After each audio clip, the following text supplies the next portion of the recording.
Hello everyone, आज हम class 9th का second chapter cell the building block of life का सेकंड पार्ट करेंगे। फर्स्ट पार्ट हम ऑलरेडी कंप्लीट कर चुके हैं। जैसे फर्स्ट पार्ट में मैं हैंड रिटन नोट्स बना के लाया था, मैं सेकंड पार्ट में भी हैंड रिटन नोट्स बना के लाया हूँ। एक एक नोट्स इसमें डिटेल में मैंने बना रखे हैं हैंड रिटन। जैसे आप देख सकते हो न्यूक्लियस, क्रोमोजोम, एक एक चीज़ मैंने खुद से लिख रखा है इसे। मैं आपको अच्छे से समझाता हूँ इसको। फिर हम लास्ट लेक्चर में ना एनसीईआरटी लाइन बाय लाइन भी पढ़ेंगे, एक एक वर्ड एनसीईआरटी का मैं आपको कराऊंगा और रीड भी कराऊंगा खुद से एनसीईआरटी का एक एक पैराग्राफ। उससे पहले मैं आपको एक टर्म दे रखा था, मैं आपको समझाता हूँ। मैंने पिछले क्लास में करवाया था वैसे, लेकिन मैं आपको फिर से समझाता हूँ। बड़ा बेसिक से टर्म्स है। जैसे कि पहले भी 2-4 मिनट का टॉपिक है, ये कंप्लीट करा के फिर दोबारा मैं इस पर आता हूँ टॉपिक पे। ये भी हमारे सिलेबस का, ये इसी चैप्टर का है। मैंने पिछले क्लास में समझाया था, बट मैं दोबारा से आपको बताता हूँ इस चीज़ को। जैसे कि सॉल्यूशन। अब देखो सॉल्यूशन क्या होता है, मिक्सचर ऑफ टू और मोर सब्सटेंस। सॉल्यूशन में दो चीज़ होता है, एक होता है सॉल्यूट, एक होता है सॉल्वेंट। एक होता है सॉल्वेंट। सॉल्यूट कैसे पता करते हैं हम? जो लेस क्वांटिटी में होता है, जो लेस क्वांटिटी में होता है। और सॉल्वेंट क्या होता है? जो लार्जर क्वांटिटी में होता है, जो लार्जर क्वांटिटी में होता है। एग्जाम्पल के लिए, जैसे कि अब हम शिकंजी या नींबू पानी जो पीते हैं, जैसे क्या होता है शुगर। अगर आप शुगर यूज़ करते हो, sugar plus water, sugar plus water. एक बताओ, पानी हमेशा लार्जर क्वांटिटी में ही होता है, पानी हमेशा लार्जर क्वांटिटी में होता है और शुगर हमेशा स्मॉल क्वांटिटी में होता है। ये सॉल्यूट होता है, शुगर सॉल्यूट होता है और वाटर क्या होता है? सॉल्वेंट। और एक चीज़ देख सकते हो आप, जो जिसमें जाके घुल जाता है, गायब हो जाता है। जब आप पानी पानी में चीनी या नमक डालते हो तो वो घुल के चीनी में गायब हो जाता है। तो जो घुल जाता है उसको सॉलिड बोलते हैं और जिसमें घुल जाता है उसको सॉल्वेंट बोलते हैं। और सेकंड, सॉल्वेंट हमेशा लार्जर क्वांटिटी में होता है और सॉल्यूट हमेशा लेसर क्वांटिटी में होता है। एक ये टर्म सिखाना था आपको। एक मैं आपको सिखाता हूँ कंसनट्रेटेड टर्म और डाइल्यूट टर्म। अब जैसे कि मैं आपको सिखाता हूँ कंसनट्रेटेड टर्म। एक्चुअली में होता क्या है ना, ये रेफरेंस पॉइंट है एक दूसरे के, हम किसके रेफरेंस में बात कर रहे हैं। जैसे कि मैं आपको एक एक इक्वेशन लिख के दिखाता हूँ। जैसे मैं लिखता हूँ 2 kg 2 kg sugar plus 4 litre water, ये है ए। ठीक है, एक में लिखाता हूँ 1 kg sugar plus 4 litre water, ये होता है, ये मैंने लिखा बी। अब मैं लिखता हूँ 3 kg sugar plus 4 litre water, 4 litre water. या 2 kg sugar 2 kg sugar plus 2 litre water, ये था सी, ये है डी। आप एक चीज़ गौर करो, मैं आपको बारी बारी सबके बीच में डिफरेंस दिखाता हूँ। जैसा ए में देखो, ए में देखोगे आप 2 किलो चीनी 4 लीटर वाटर। बी में देखो 1 किलो चीनी 4 लीटर वाटर। इस बार क्या है? 3 किलो चीनी 4 लीटर वाटर। सी में तो ए बी सी में जो सॉल्वेंट है, जो वाटर है, वो फिक्स है और सॉल्यूट इंक्रीज और डिक्रीज हुआ है। एक बार 2 किलो, एक बार 1 किलो, एक बार 3 किलो। तो ए है, जो ए एंड बी की बात करें, ए एंड बी की बात करें तो A is more concentrated more concentrated than A is more concentrated than B। Why? क्योंकि यहाँ पे चीनी ज़्यादा है। आप देखो 2 किलो चीनी 4 लीटर वाटर में, अभी 1 किलो चीनी 4 लीटर वाटर में कौन ज़्यादा मीठा लगेगा? ये कंसंट्रेशन का टर्म क्या होता है? किसी भी सॉल्यूशन को कंसंट्रेटेड करना, उसके सॉल्यूट का इफेक्ट इंक्रीज करना, उसके सॉल्यूट का इफेक्ट इंक्रीज करना। मान लो अगर पहले होता 1 किलो चीनी, 1 किलो चीनी 4 लीटर वाटर, और फिर मैं क्या करता, उसमें 1 किलो चीनी और डाल देता, तो कौन ज़्यादा मीठा होगा? 1 किलो चीनी 4 लीटर पानी में, 2 किलो चीनी 4 लीटर पानी में। ऑब्वियस सी बात है, 2 किलो चीनी 4 लीटर वाटर में, तो 2 किलो चीनी 4 लीटर वाटर में ज़्यादा मीठा होगा, यानी कि उसका कंसंट्रेशन इंक्रीज हो गया। हम बोल रहे हैं A is more concentrated than B. But अगर हम बात करें ए एंड सी की, ए एंड सी की, यहाँ पे बोलेंगे सी इज़ more concentrated than ए। तो एक बार ए ज़्यादा कंसनट्रेटेड था, जिसको उसके कंपेयर कर रहे थे, जिससे ए को कंपेयर कर रहे थे। इस बार हमने ए को सी से कंपेयर किया, बट वो लेस कंसनट्रेटेड हो गया। क्यों? क्योंकि सी में नंबर ऑफ सॉल्यूट और ज़्यादा हो गया। 2 किलो चीनी 4 लीटर वाटर में और 3 किलो चीनी 4 लीटर वाटर में कौन ज़्यादा मीठा होगा? ऑब्वियस सी बात है, 3 किलो चीनी 4 लीटर वाटर में ज़्यादा मीठा होगा, यानी कि उसके सॉल्यूट का इफेक्ट, यानी कि उसका स्वाद और इंक्रीज हो जाएगा और मीठा लगेगा। इफेक्ट का मतलब जो उसका शुगर क्या करता है, शुगर का क्या इफेक्ट है? मिठास। तो उसका चीनी का सॉल्यूशन का मिठास और बढ़ जाएगा सी में ए के मुकाबले। तो अब देखो, ए बी से तो कंसनट्रेटेड था, बट ए सी से कंसनट्रेटेड नहीं है। तो रेफरेंस पॉइंट होता है किसको किससे हम कंपेयर करते हैं। अब होता क्या है, कोई भी आप मान लो आपको सॉल्यूशन गिवन है, मैं आपको समझाता हूँ और अच्छे से समझ आएगा। एक आपको सॉल्यूशन गिवन है, 1 kg salt, 1 kg salt plus 2 litre water, 2 litre water. अब इसको कंसंट्रेशन करने का दो तरीका होता है, कंसंट्रेटेड करने का दो तरीका होता है। सॉल्यूट इंक्रीज कर दो और वॉल्यूम को फिक्स रहने दो, वॉल्यूम को फिक्स रहने दो। सेकंड, सॉल्यूट को ही फिक्स कर दो और वॉल्यूम को डिक्रीज कर दो। कैसे? देखो, एक पहले वाले तरीके से करके दिखाता हूँ। सॉल्यूट इंक्रीज करना है, वॉल्यूम फिक्स रखना है। सॉल्यूट इंक्रीज कर देना, 1 किलो नमक था, 2 kg नमक कर दिया, 2 kg salt plus 2 litre water. अब देखो, 2 लीटर पानी में 1 किलो नमक और 2 लीटर पानी में ही 2 किलो नमक, कौन ज़्यादा खारा होगा, कौन ज़्यादा सॉल्टीनेस होगा? ऑब्वियस बात है इसमें। तो इसका सॉल्टीनेस हमने इंक्रीज कर दिया सॉल्यूट इंक्रीज करके, नमक हमने इसमें 1 किलो और ऐड कर दिया, यानी कि सॉल्यूट की क्वांटिटी इंक्रीज कर दिया। वॉल्यूम फिक्स रखा, पहले भी 2 लीटर वाटर था, पहले भी 2 लीटर वाटर था, अब भी 2 लीटर वाटर है, बट सॉल्यूट इंक्रीज हुआ, वॉल्यूम फिक्स है, तब भी उसका सॉल्टीनेस इंक्रीज हो गया, यानी कि सॉल्यूट का इफेक्ट इंक्रीज हो गया, तो उसको बोलेंगे कंसनट्रेटेड। सेकंड देखो, जैसे सॉल्यूट को फिक्स रखो, 1 kg चीनी, 1 kg सॉल्ट, 1 kg सॉल्ट। अब 1 किलो सॉल्ट 2 लीटर पानी में था, इस बार 1 किलो सॉल्ट 1 लीटर वाटर में, किस में है? 1 लीटर वाटर में। अब बताओ, 1 किलो नमक 2 लीटर पानी और 1 किलो नमक 1 लीटर पानी, किस में ज़्यादा सॉल्टीनेस लगेगा? इसमें। इस बार क्या कर दिया, वॉल्यूम को घटा दिया, 2 लीटर पानी से 1 लीटर पानी कर दिया और सॉल्यूट फिक्स रहने दिया। पहले भी 1 किलो चीनी था, इस बार भी 1 किलो, पहले भी 1 किलो नमक था, इस बार भी 1 किलो नमक है। तो अभी भी उसका कंसंट्रेशन हमने इंक्रीज ही किया है, उसका सॉल्टीनेस इंक्रीज होगा। 1 किलो नमक 2 लीटर पानी में और 1 किलो नमक 1 लीटर पानी में, नमकीन तो दोनों लगेगा, पर ज़्यादा कौन लगेगा? 1 किलो नमक 1 लीटर पानी में, क्योंकि पानी हमने और कम कर दिया। तो कंसंट्रेशन कंसंट्रेटेड करने का मतलब है, जैसे कि ये जो इक्वेशन, ये जो सॉल्यूशन गिवन था, ये जो सॉल्यूशन गिवन था, इसको कंसंट्रेटेड करने का दो तरीका था, एक ये, एक ये। कंसंट्रेटेड करने का मतलब जो सॉल्यूट था सॉल्ट, तो किस तरीके से हम कंसंट्रेटेड करें, यानी कि उसका सॉल्टीनेस इंक्रीज करें। तो नमक को ही बढ़ा दो सेम पानी में, तो और नमकीन लगने लगेगा, पहला कंडीशन। या फिर सेकंड कंडीशन कर दो, नमक अगर लिमिटेड है, उतना ही है, तो पानी कम कर दो, वो ऐसे और नमकीन नमकीन लगने लगेगा। तो कंसंट्रेटेड करना है, यानी कि सॉल्यूट का इफेक्ट इंक्रीज करना है। यहाँ पे सॉल्यूट क्या था? नमक, यानी कि सॉल्टीनेस इंक्रीज कर दिया हमने, यानी कि उसको और कंसंट्रेटेड कर दिया। अब डाइल्यूट क्या होता है? डाइल्यूट होता है किसी भी चीज़ के इफेक्ट को कम करना, सॉल्यूट के इफेक्ट को कम करना। कंसंट्रेटेड में था सॉल्यूट के इफेक्ट को इंक्रीज करना, और डाइल्यूट में है सॉल्यूट के इफेक्ट को डिक्रीज करना। जैसे कि 1 kg, इस बार मैं लेता हूँ शुगर और मैं देखो सिखाता हूँ। 1 kg sugar, 1 kg sugar plus 2 litre water. Okay, इस बार क्या करता हूँ, और 2 kg, 2 kg सॉरी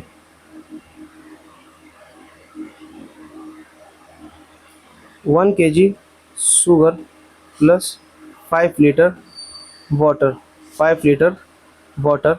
और मैं क्या कर देता हूँ, हाफ के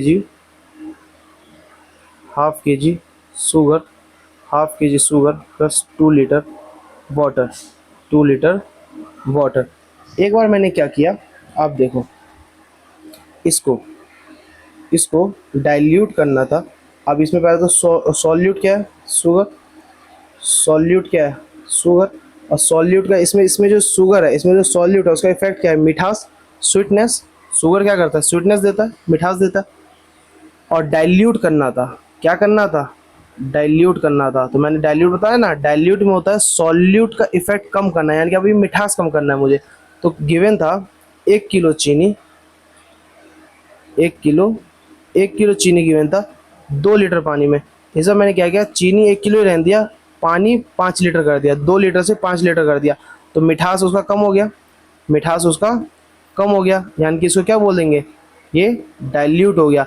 यानी कि सॉल्यूट को इसमें फिक्स रखा मैं, इस बारे में क्या, इस बार मैंने क्या किया, सॉल्यूट को फिक्स रखा, वॉल्यूम को इंक्रीज कर दिया, सॉल्यूट को फिक्स रखा, वॉल्यूम को इंक्रीज कर दिया, तो उससे वो मिठास उसका कम हो गया, तो वो डाइल्यूट हो गया। सेकंड में मैंने क्या किया, वाटर 2 लीटर था तो वाटर को 2 लीटर ही रहने दिया, इस बार वॉल्यूम फिक्स कर दिया। इस बार मैंने क्या किया, इसमें इस वाले में वॉल्यूम फिक्स कर दिया, वॉल्यूम को फिक्स कर दिया, बट चीनी कम कर दिया, 1 किलो चीनी से दो आधा किलो चीनी कर दिया, हाफ के जी चीनी कर दिया, तो भी मिठास कम हो गया। क्योंकि 1 किलो चीनी 2 लीटर पानी में, और 2 लीटर पानी में ही आधा किलो चीनी, तो इसमें मिठास कम होगा। ऑब्वियस सी बात है, आधा किलो चीनी 2 लीटर पानी में, उसका मिठास कम होगा।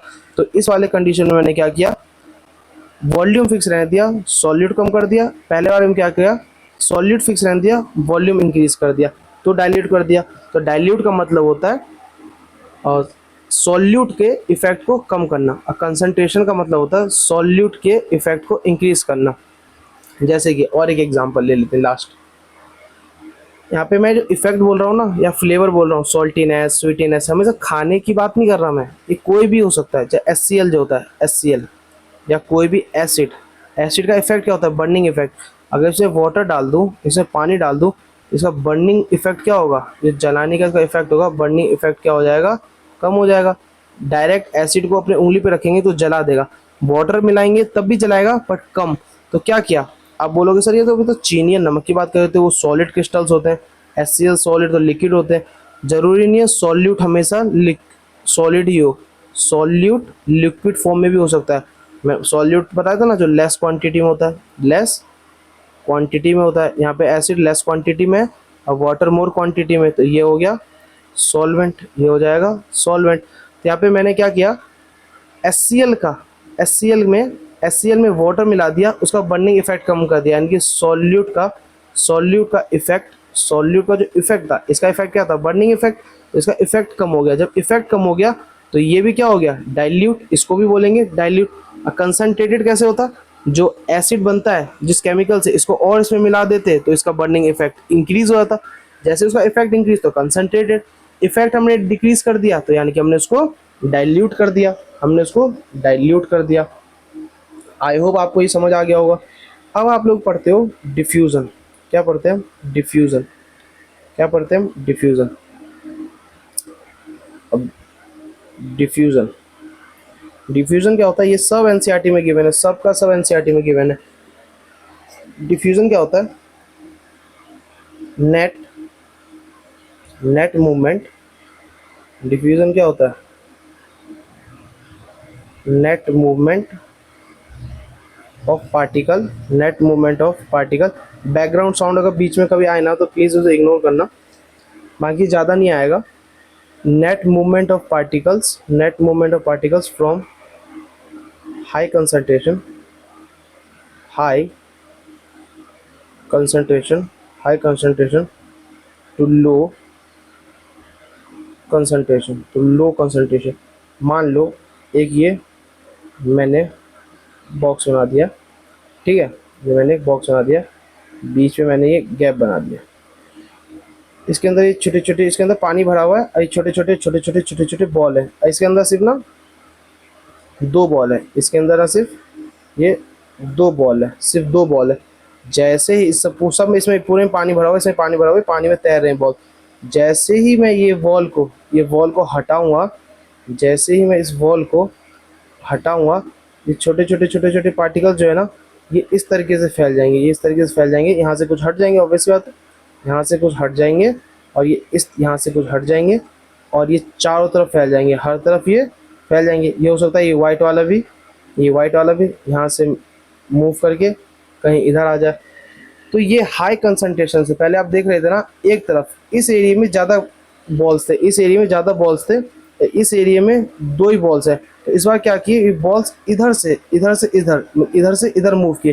तो हाई कंसंट्रेशन से लो कंसंट्रेशन की तरफ मूव करना, इसको बोलते हैं डिफ्यूजन, इसको बोलते हैं डिफ्यूजन। और ऑस्मोसिस क्या होता है, ऑस्मोसिस नथिंग, ऑस्मोसिस भी डिफ्यूजन ही होता है, ऑस्मोसिस भी डिफ्यूजन ही होता है। बट क्या होता है, मैंने यहाँ पे वर्ड यूज़ किया है नेट मूवमेंट ऑफ पार्टिकल। अगर ये पार्टिकल वाटर है, अगर ये पार्टिकल वाटर है तो उस डिफ्यूजन का स्पेशल नाम है ऑस्मोसिस, उस डिफ्यूजन का स्पेशल नाम है ऑस्मोसिस। और होता क्या है ऑस्मोसिस ना, ऑस्मोसिस के लिए ना चाहिए होता है मेम्ब्रेन, ऑस्मोसिस होता है मेम्ब्रेन। जैसे यहाँ पे वॉल हटा, यहाँ बीच में कोई वॉल नहीं था, इसको डिफ्यूजन बोल देंगे। पर ऑस्मोसिस होगा वाटर का और उसके बीच में एक परमानेंट इस टाइप का एक मेम्ब्रेन जरूर होगा। तो डिफ्यूजन ऑस्मोसिस में बस इतना ही डिफरेंस है। ऑस्मोसिस भी डिफ्यूजन ही है, बस अगर वो पार्टिकल, दुनिया भर के जितने भी पार्टिकल का मूवमेंट होगा हाई कंसंट्रेशन से लो, उसको बोलेंगे डिफ्यूजन, एक्सेप्ट एक पार्टिकल वाटर। अगर वो पार्टिकल वाटर के हैं, अगर वो पार्टिकल वाटर है तो उस डिफ्यूजन का स्पेशल नाम है, उस डिफ्यूजन का ही स्पेशल नाम है ऑस्मोसिस। और ऑस्मोसिस के लिए एक सेकंड चीज वो होता है मेम्ब्रेन के आर पार, वो होता है मेम्ब्रेन के आर पार। और डिफ्यूजन बिना मेम्ब्रेन के भी हो जाता है, बस इतना ही डिफरेंस है। जैसे कि डिफ्यूजन, ऑस्मोसिस क्या होगा, ऑस्मोसिस क्या होगा, ऑस्मोसिस होगा डाइल्यूट सॉल्यूशन। डाइल्यूट सॉल्यूशन बोले तो more water less solute to movement of water. ये क्या होता है, वाटर मूव्स, वाटर मूव्स। तो वाटर कहाँ से कहाँ मूव करता है, जिस जगह पे पानी ज़्यादा है और सॉल्यूट कम है, ऐसी जगह जहाँ पे लेस वाटर और सॉल्यूट मोर है, ऐसी जगह जहाँ पे पानी ज़्यादा है सॉल्यूट कम है, यानी कि डाइल्यूट सॉल्यूशन से, यही तो होता है डाइल्यूट सॉल्यूशन। डाइल्यूट सॉल्यूशन से कंसनट्रेटेड कंसनट्रेटेड कंसनट्रेटेड सॉल्यूशन की तरफ पानी भगता है। पानी का बहाव किधर होता है, डाइल्यूट सॉल्यूशन से कंसनट्रेटेड सॉल्यूशन की तरफ भगता है, इसको बोलते हैं ऑस्मोसिस। इसको क्या बोलते हैं, ऑस्मोसिस। अभी आपको और अच्छे से समझ आएगा, और अच्छे से समझ आएगा। सर यहाँ पे तो बोल रहे थे हाई कंसंट्रेशन से लो कंसंट्रेशन, यहाँ पे आप बोल रहे हो लो टू हाई।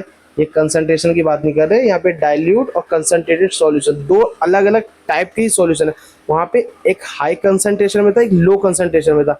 यहाँ पे एक डाइल्यूट है, एक कंसंट्रेटेड है, एक डाइल्यूट है, एक कंसंट्रेटेड है, यानी कि एक में सॉल्यूट लेस है, एक में सॉल्यूट मोर है।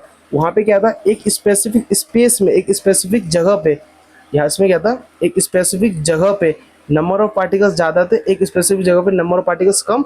तो ज़्यादा पार्टिकल की तरफ से कम पार्टिकल वाले एरिया में भग रहा था, जो पार्टिकल्स थे वो कम एरिया, जहाँ पे कम पार्टिकल्स थे उसकी तरफ भग रहे थे, उसको बोलते हैं डिफ्यूज़न, उसको बोलते हैं डिफ्यूज़न। ओके, अब मैं आपको दिखाता हूँ।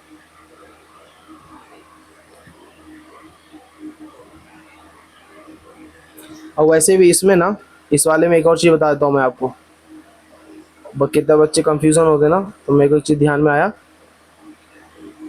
पार्टिकल जो थे ना वो इधर से इधर भगे थे, इधर से इधर भगे थे, पर वाटर तो इधर से इधर ही भगा था, वाटर तो इधर से इधर ही भगा था, वाटर इधर से इधर भगा था। ये पार्टिकल इधर ज़्यादा थे तो इधर भी हो गए, अब इक्वली फैल गए, अब इक्वली फैल गए। पर वाटर तो इधर से इधर की तरफ भगा था ना, तभी तो यहाँ पे वाटर ज़्यादा आ गया। अब क्या था, देखो, ये देखो, ये बना दिया मैंने बीकर, ये मैंने बना दिया बीकर, इसके बीच में डाल दिया मैंने ये मेम्ब्रेन, इसके बीच में डाल दिया मैंने ये मेम्ब्रेन। मैं थोड़ा ढंग से ही बना देता हूँ बीकर को। ये देखो,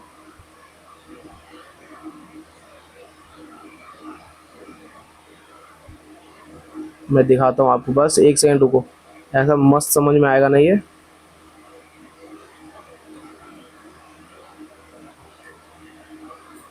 ये देखो, ये बना दिया मैंने बीकर, इसमें डाल देता हूँ नंबर ऑफ पार्टिकल्स ज़्यादा, इसमें डालता हूँ नंबर ऑफ पार्टिकल्स ज़्यादा, इसमें डाल देता हूँ कम।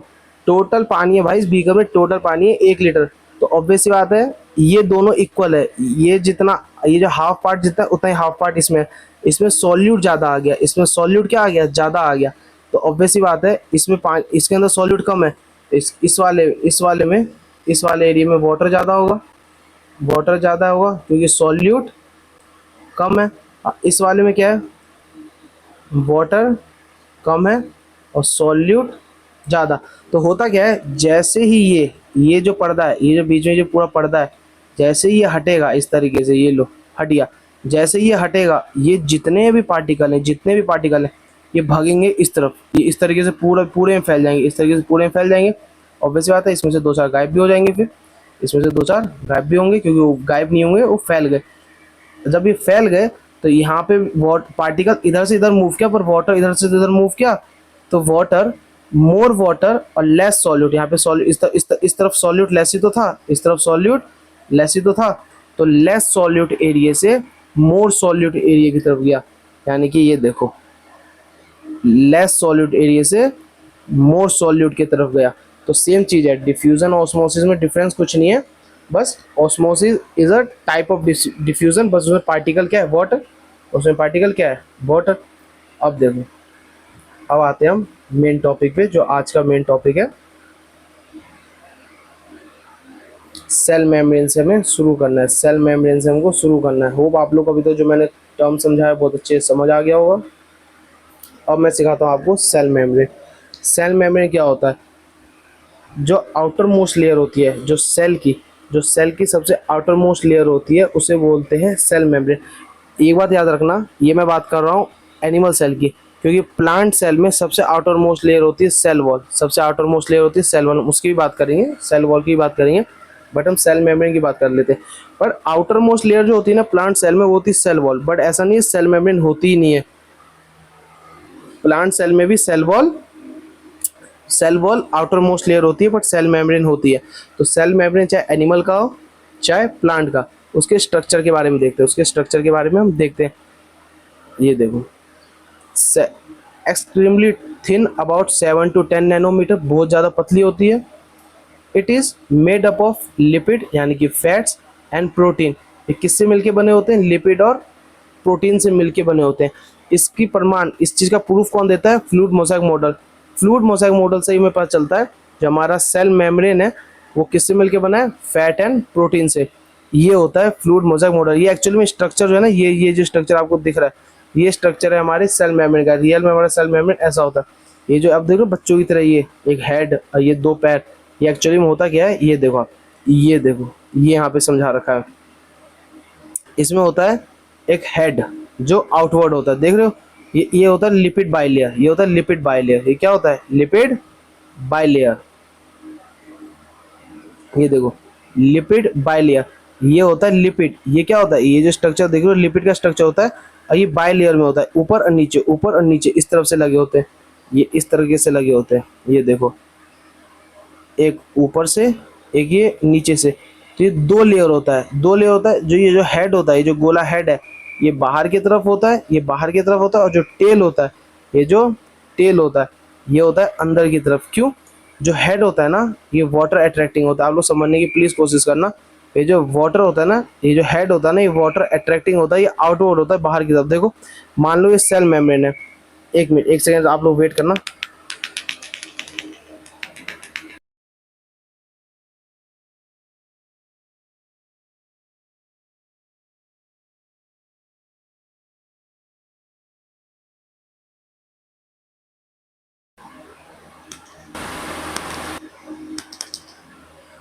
हेलो, ये देखो, ये जो हेड होता है ना, ये ना लिपिड का स्ट्रक्चर होता है। ये जो आप देख रहे हो ना, ये गोल सा, ये लिपिड का स्ट्रक्चर होता है। इसमें ये गोला, ये जो गोला है इसको बोलते हैं हेड, और ये जो दो आर्म है इसको बोलते हैं टेल्स। इसको क्या बोलते हैं, टेल। ये ना इस तरीके से स्टैक करके आगे पीछे करके सेल मेम्ब्रेन का स्ट्रक्चर बनाते हैं। ये करते क्या है, जो जो हेड होता है ना, ये वाटर अट्रैक्टिंग होता है, ये बाहर की तरफ होता है। मान लो ये सेल है, ये हो गया बाहर का साइड, आउटसाइड। ये क्या हो गया, मान लेते हैं ये हो गया आउटसाइड, ये हो गया आउटसाइड, ये हो गया सेल का इनसाइड। जब हम बाहर की बात करें तो बाहर के वातावरण में भी तो पानी है, बाहर के वातावरण में भी पानी है। और अगर ये अंदर के साइड की बात करें, ये अंदर के साइड की, यहाँ तो पानी होता ही है, और सेल के अंदर तो साइटोप्लाज्म होता है, साइटोप्लाज्मा तो एक्वस सॉल्यूशन, एक्वस कंडीशन तो होता ही, पानी तो वाट साइटोप्लाज्म में होता ही है। तो करता क्या है, ये जो हेड है ना, ये होता है वाटर अट्रैक्टिंग, इसमें तो वाटर टच होता है, इसके अंदर तो वाटर टच होता है, इसलिए ये आउटवर्ड होता है, बाहर की तरफ होता है। ये होता है हाइड्रोफिलिक यानी कि वाटर लविंग। ये जो होता है टेल, ये होता है वाटर रिपेलिंग, ये इनवर्ट, इसलिए अंदर की तरफ होता है। जब ये अंदर की तरफ होता है ना, तो वाटर इसमें टच ही नहीं होता, ये पूरा गोल स्ट्रक्चर बनता है। ये जो देख रहे हो ना इस तरीके से, आप इस तरीके से जो आप देख रहे हो ना, एक सेकेंड,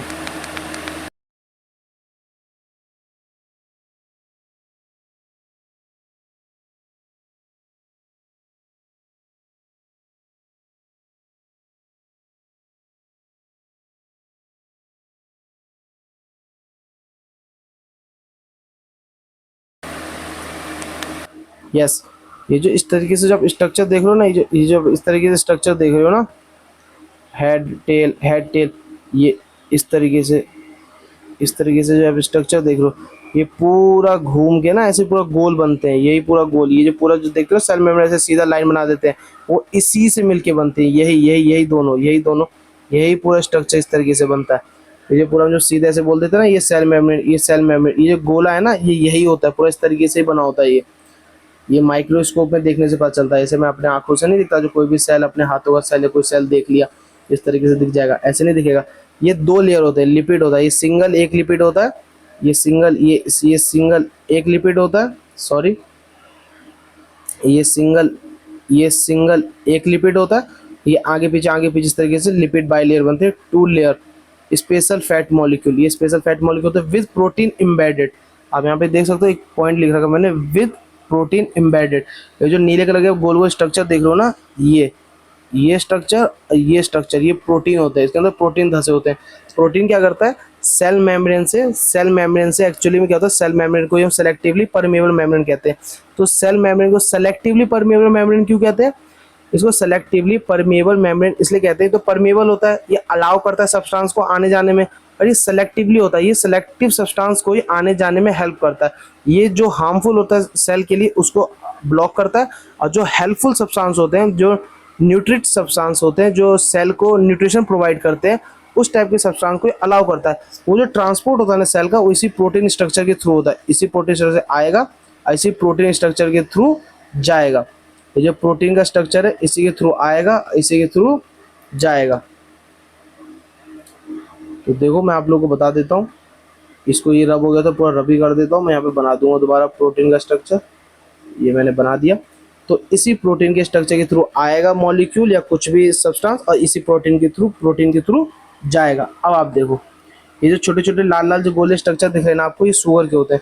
ये एक्चुअली में एनसीईआरटी में नहीं दे रखा, मैं पहले बता देता हूँ, ये एनसीईआरटी में नहीं दे रखा, ये शुगर होते हैं, ये शुगर होते हैं।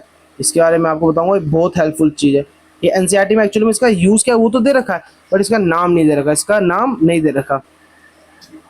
अब देखो, अब मैं आपको बताता हूँ इसको फ्लूइड मोज़ेक मॉडल क्यों बोला जाता है। ये देखें आप लोग, molecules can move sideways, flip flop and rotate, hence it's fluid. जैसे कि मैं बताता हूँ आपको, समझने की कोशिश करना। पहले तो लिखा है साइडवेज, यहाँ पे वर्ड किया, जो मॉलिक्यूल होता है ना साइडवेज तरीके से मूव कर सकता है, फ्लिप भी कर सकता है, रोटेट भी कर सकता है। तीनों समझाता हूँ। साइडवेज होता है अगल बगल वाले, मान लो ये दो तरीके के हैं, मैं दो अलग कलर से बनाता हूँ, बाकी तो सेम ही होते हैं। ये इस तरीके से बनाता हूँ, यह करते हैं ना, ये आपस में मूव कर जाते हैं। हो सकता है ये ब्लू वाला इधर आ जाए और पिंक वाला उधर चले जाए, पिंक वाला उधर चले जाए। तो इन्होंने ये साइडवेज मूवमेंट कर लिया। ये क्या कर लिया, साइडवेज मूवमेंट। ये कर लिया इन्होंने साइडवेज मूवमेंट, ये कर लिया इन्होंने साइडवेज मूवमेंट। अब होता है फ्लिप, अब होता है फ्लिप कर जाए। मान लो ये इस तरीके से दे रखा है, ये इस तरीके से दे रखा है, ठीक है। सेकंड टाइम में क्या कर लेंगे आपस में, ये तो फिक्स है, ये वाले तो फिक्स है, ये आपस में ऊपर नीचे रोटेट कर जाए, ये आपस में ऊपर नीचे ही रोटेट कर जाए इस तरीके से।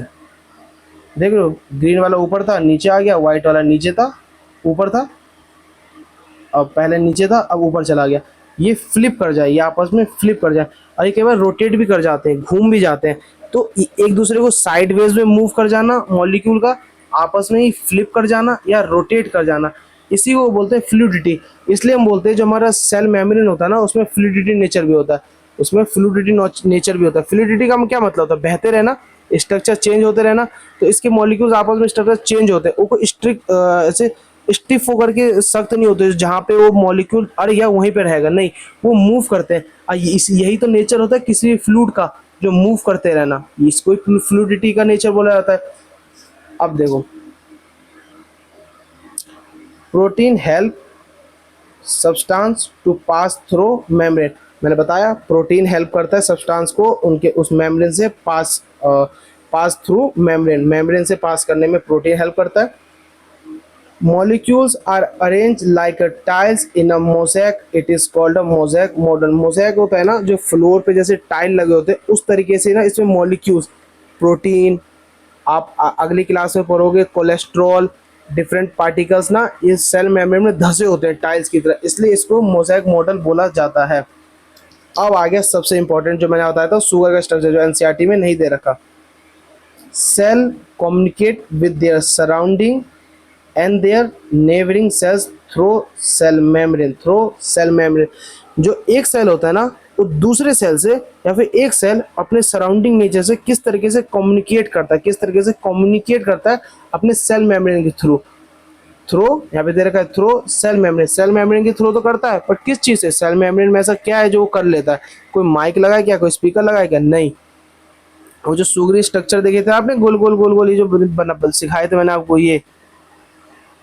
ये वाले स्ट्रक्चर, ये गोल गोल ये जो अंगूर की तरह गोल गोल स्ट्रक्चर है, ये स्ट्रक्चर आप देखोगे, ये एक तो प्रोटीन के ऊपर लगा हुआ है। ये एक तो मैं आपको एक चीज बता देता हूँ, आप एक चीज गौर करना, एक तो ये प्रोटीन दे रखा है, एक तो पूरा धसा हुआ है, एक जो ये ना ऊपर है। तो जो पूरा धसा होता है ना प्रोटीन, जो पूरे तरीके से धसा होता है, अंदर में एम्बेडेड होता है, उसको बोलते हैं इंट्रिंसिक। आप प्लीज लिख लेना, इंट्रिंसिक। और जो ऊपर है ना, उसको बोलते हैं एक्सट्रिंसिक। INTRINSIC इंट्रिंसिक मतलब अंदर की तरफ पूरा एम्बेडेड होता है, धसा होता है। और एक्सट्रिंसिक जो बाउंड्री पे होता है, तो आप देखोगे ना, एक बार, अब हम दोबारा मुद्दे पे आ जाते हैं, एक बार आप देखोगे ये जो शुगर मॉलिक्यूल है वो लिपिड के साथ टच है, लिपिड के हेड पे टच है, तो पूरा स्ट्रक्चर तो लिपिड ही होता है, तो लिपिड पे टच है। एक बार देखोगे ना आप, ये प्रोटीन के साथ टच है, ये किसके साथ टच है? प्रोटीन के साथ। और शुगर क्या होता है? किसी भी टाइप ऑफ शुगर कार्बोहाइड्रेट कहलाता है। किसी भी टाइप का शुगर क्या कहलाता है? कार्बोहाइड्रेट। मैंने यहाँ पे लिख दिया, ऑलरेडी लिख दिया कि क्या है, शुगर है, तो क्या है? कार्बोहाइड्रेट। अगर लिपिड पे डायरेक्ट टच है तो उसको बोलते हैं ग्लाइकोलिपिड। उस पूरे स्ट्रक्चर को, मान लो ये लिपिड है और इसके ऊपर इस तरीके से शुगर ये अटैच हो रखा है, तो इस पूरे स्ट्रक्चर को बोलेंगे ग्लाइकोलिपिड। और अगर वो डायरेक्ट प्रोटीन के ऊपर टच है, मान लो प्रोटीन के ऊपर इस तरीके से टच है, तो इसको बोलेंगे ग्लाइकोप्रोटीन। अगर कार्बोहाइड्रेट प्रोटीन के ऊपर टच है तो उसको बोलेंगे ग्लाइकोप्रोटीन।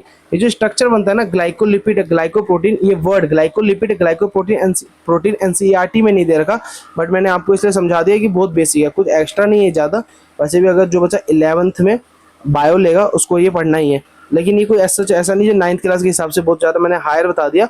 स्ट्रक्चर एनसीईआरटी में ऑलरेडी बना हुआ है, आप देखोगे एनसीईआरटी की बुक में स्ट्रक्चर बना हुआ है, पर बता नहीं रखा उसको शुगर कहते हैं, और ये बोल दिया कम्युनिकेट करते हैं। जब स्ट्रक्चर बना ही हुआ है तो मैंने बता दिया, कार्बोहाइड्रेट यानी कि शुगर लिपिड के साथ डायरेक्ट अटैच है तो ग्लाइकोलिपिड, और कार्बोहाइड्रेट अगर प्रोटीन के साथ डायरेक्ट अटैच है तो उसको बोलेंगे ग्लाइकोप्रोटीन।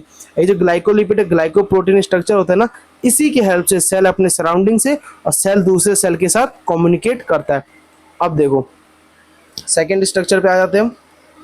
सेकेंड स्ट्रक्चर पे सेल वॉल। किस पे आ गए हम? सेल वॉल पे। पहली बात, सेल वॉल किससे मिलके बना है? Cell wall is made up of cellulose और टाइप ऑफ कार्बोहाइड्रेट।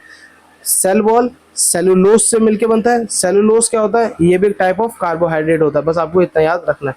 एनसीईआरटी में ये गिवन है, ये मैंने एक्स्ट्रा नहीं बताया। जहाँ भी एक्स्ट्रा कोई एक आध पॉइंट बताऊंगा वो भी बता दूंगा। जैसे इंट्रिंसिक और एक्सट्रिंसिक प्रोटीन, एनसीईआरटी के फिगर में देखना, उसमें लिखा हुआ वेरियस टाइप ऑफ प्रोटीन्स। वो वेरियस टाइप मतलब अलग अलग टाइप के प्रोटीन, उसमें दोनों तरफ, एक जो बिल्कुल धसा हुआ प्रोटीन है वहां से एरो कर रखा है, और जो बाहर की तरफ प्रोटीन है उसकी तरफ एरो कर रखा है, उसे दोनों एरो को ज्वाइन करके लिख रखा है वेरियस टाइप ऑफ प्रोटीन। और वो वेरियस टाइप ऑफ प्रोटीन कौन कौन से ये नहीं बता रखा, तो वेरियस टाइप ऑफ प्रोटीन्स मैंने बता दिया, इंट्रिंसिक और एक्सट्रिंसिक। इंट्रिंसिक जो पूरा धसा हुआ है, एक्सट्रिंसिक जो ऊपर है, जो बाउंड्री पे बस टच हो रखा है। तो मैंने आपको बस वो एक एक्स्ट्रा बताया, ये ग्लाइकोलिपिड है, ग्लाइकोप्रोटीन बताया, और मैं जो भी अब इसमें कोई एक्स्ट्रा नहीं है, अब सब बिल्कुल एनसीईआरटी सही है। अब देखो, plant cell have a additional covering outside the cell membrane. Cell membrane के बाहर एक एडिशनल कवरिंग होती है, सेल वॉल। तो प्लांट्स को सर सेल वॉल की नीड पड़ी क्यों, और हमारे में क्यों नहीं है? होता क्या है ना, लिविंग थिंग जो है, प्लांट भी है, एनिमल भी है, ह्यूमन एनिमल्स में आते हैं। तो कभी सर्दी, बहुत तेज आंधी, बरसात, बहुत तेज तूफान, बारिश, टोर्नेडो कुछ आता है ना, तो इंसान के पास, हमारे पास या एनिमल्स के पास चांस होता है भगने का, एक जगह से सेफ जोन में जाने का। बट प्लांट के पास नहीं होता, ट्री के पास नहीं होता, उसे अपराइट खड़ा रहना पड़ेगा उसी जगह पे, इन्वायरमेंटल स्ट्रेस को झेल के वहीं खड़ा रहना पड़ेगा। तो उनको ना रिजिडिटी चाहिए, एक सख्तनेस चाहिए, जो तेज हवा, विंड को, उस स्ट्रेस को, उस टेम्परेचर को, उस धूप को झेल सके। उसको झेलने के लिए उनके स्ट्रक्चर्स खराब ना हो, क्योंकि वही तो हमको ऑक्सीजन बना के देते हैं। अगर उनके ही स्ट्रक्चर्स खराब हो जाएंगे तो ऑक्सीजन कैसे बनाएगा, हमको फ्रूट कहाँ से मिलेगा? तो उनके स्ट्रक्चर्स ना खराब हो और प्लांट सरवाइव कर सके, इसलिए उनको रिजिडिटी प्रोवाइड करता है सेल वॉल। और सेल वॉल का कोई काम नहीं है, बस एक आउटर कवरिंग है बाहर में, एक जाल की तरह, उसके आगे उसका कुछ काम नहीं है। सारा काम उसके अंदर जो सेल मेम्ब्रेन है उसके अंदर का पूरा सेल है वही करता है, जैसे एनिमल सेल में है।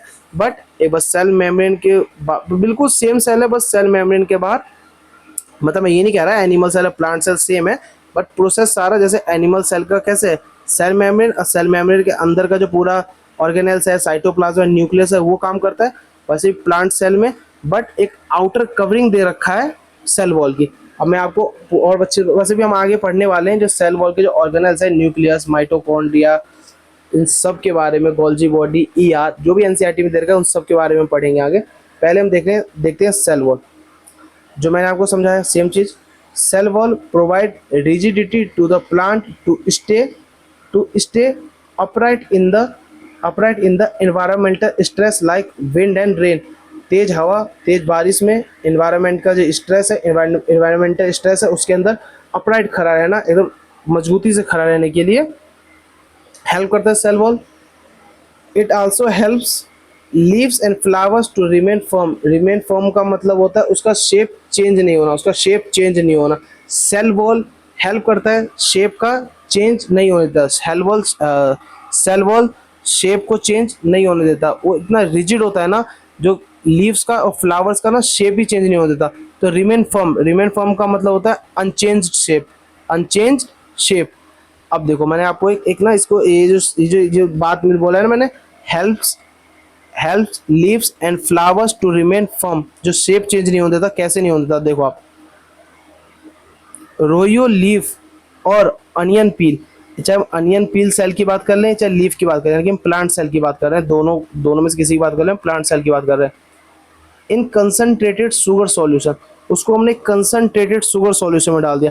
यहाँ पे देखना ऑस्मोसिस के थ्रू, अब आपको मैंने ऑस्मोसिस इसलिए पढ़ाया था, cells loses water due to osmosis, but cell do not shrink because their rigid cell wall maintain their shape। क्या होता है ना, एक और इंपॉर्टेंट चीज मैं बता ही देता हूँ, ये देख लो। Inner content shrink as cell membrane pulls away from cell wall। ये है सेल मेम्ब्रेन, ये वर्ड है सेल वॉल। होता क्या है ना, इनर कंटेंट, प्लांट सेल में जो आउटर मोस्ट लेयर है सेल वॉल, उसके अंदर जो सेल मेम्ब्रेन है, वो ऑस्मोसिस के थ्रू सारा वाटर लूज कर देती है, तो जो सेल मेम्ब्रेन उसके अंदर का कंटेंट है, जैसे वाटर लूज करती है वो तो श्रिंक कर जाती है, पर सेल वॉल श्रिंक ही नहीं करती, क्योंकि सेल वॉल तो एकदम बहुत सख्त रिजिड स्ट्रक्चर है। तो इसीलिए होता क्या है, ये जो इनर कंटेंट श्रिंक कर जाता है as the cell wall, as the cell membrane pulls away from cell wall. तो सेल वॉल से ना सेल मेम्ब्रेन दूर चले जाता है इस तरीके से, सॉरी इस तरीके से। देखो मान लो यहाँ पे एक मैं सेल बना देता हूँ, मान लो यहाँ पे मैंने एक सेल बना देता हूँ, ठीक है, ये एक सेल बना दिया मैंने, इसके अंदर बना देता हूँ मैं, ये प्लांट सेल की बात कर रहा हूँ मैं।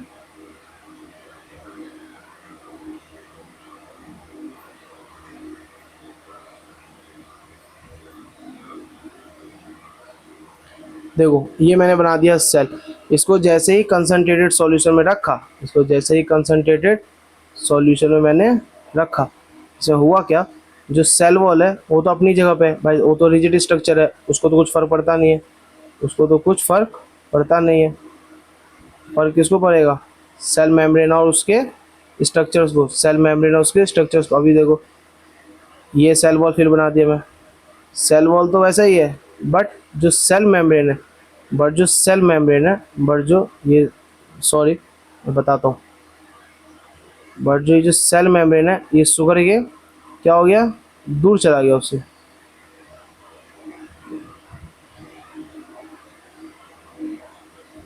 ये कुछ इस तरीके से ना दूर चला गया, उसके बीच में ना गैप आ गया। इसमें सब 1 सेकंड टाइम लग रहा है थोड़ा, नहीं बनने में, कई बार तो बहुत जल्दी बन जाता है, कई बार तो टाइम लगता है ना, ये हिलता ही नहीं रहेगा। ये देखो ये ना गैप, ये देखो यहाँ पे इस बार क्या था, ये जो ये वाइट वाला जो पार्ट है ना, ये है सेल वॉल, ये ब्लू वाला है ये सेल मेम्ब्रेन, ये ब्लू वाला है सेल मेम्ब्रेन, वाइट वाला है सेल वॉल। इस बार देखो सेल वॉल जो है ना, सॉरी सेल मेम्ब्रेन जो है ना, सेल मेम्ब्रेन जो है ना, ये जो सेल मेम्ब्रेन है सेल वॉल से दूर चला गया। ये क्या हो गया, बीच में गैप आ गया, दूर चला गया। क्यों, क्योंकि इसका सारा वाटर तो लूज हो गया, वाटर क्या कर गया, लूज कर गया। किसकी किसकी वजह से, ऑस्मोसिस की वजह से। जैसे ही हमने सेल को कंसंट्रेटेड सॉल्यूशन में रखते हैं ना तो ऑस्मोसिस होता है। मैंने यही तो बताया था कि सेल को जब मैंने पिछले लेक्चर में बताया था, और मैंने आपको ऑस्मोसिस भी पढ़ा दिया। तो ऑस्मोसिस होता क्या है, ये देखो ये बार बार ना मेरा स्लाइड ही खिसक जा रहा है। मैंने आपको ऑस्मोसिस बताया था, अभी यहाँ पे मैंने आपको पढ़ाया था ना, ऑस्मोसिस के बारे में मैंने बताया था आपको। ऑस्मोसिस क्या होता है, more water less solute to dilute concentration, dilute ये रहा dilute concentration to dilute solution to concentrated solution. अब होता क्या है, जो सेल है ना वो डाइल्यूट नेचर होता है, उसको हमने शुगर सिरप में डाला। सर वो डाइल्यूट कहाँ था, उसमें तो सब्सटेंस होते हैं, हाँ होता है, पर शुगर सॉल्यूशन के अंदर जितना कंसंट्रेशन होता है ना उतना नहीं होता। इसलिए ऑस्मोसिस के थ्रू सेल में से सारा वाटर लूज कर जाता है, तो सेल तो श्रिंक कर जाता है।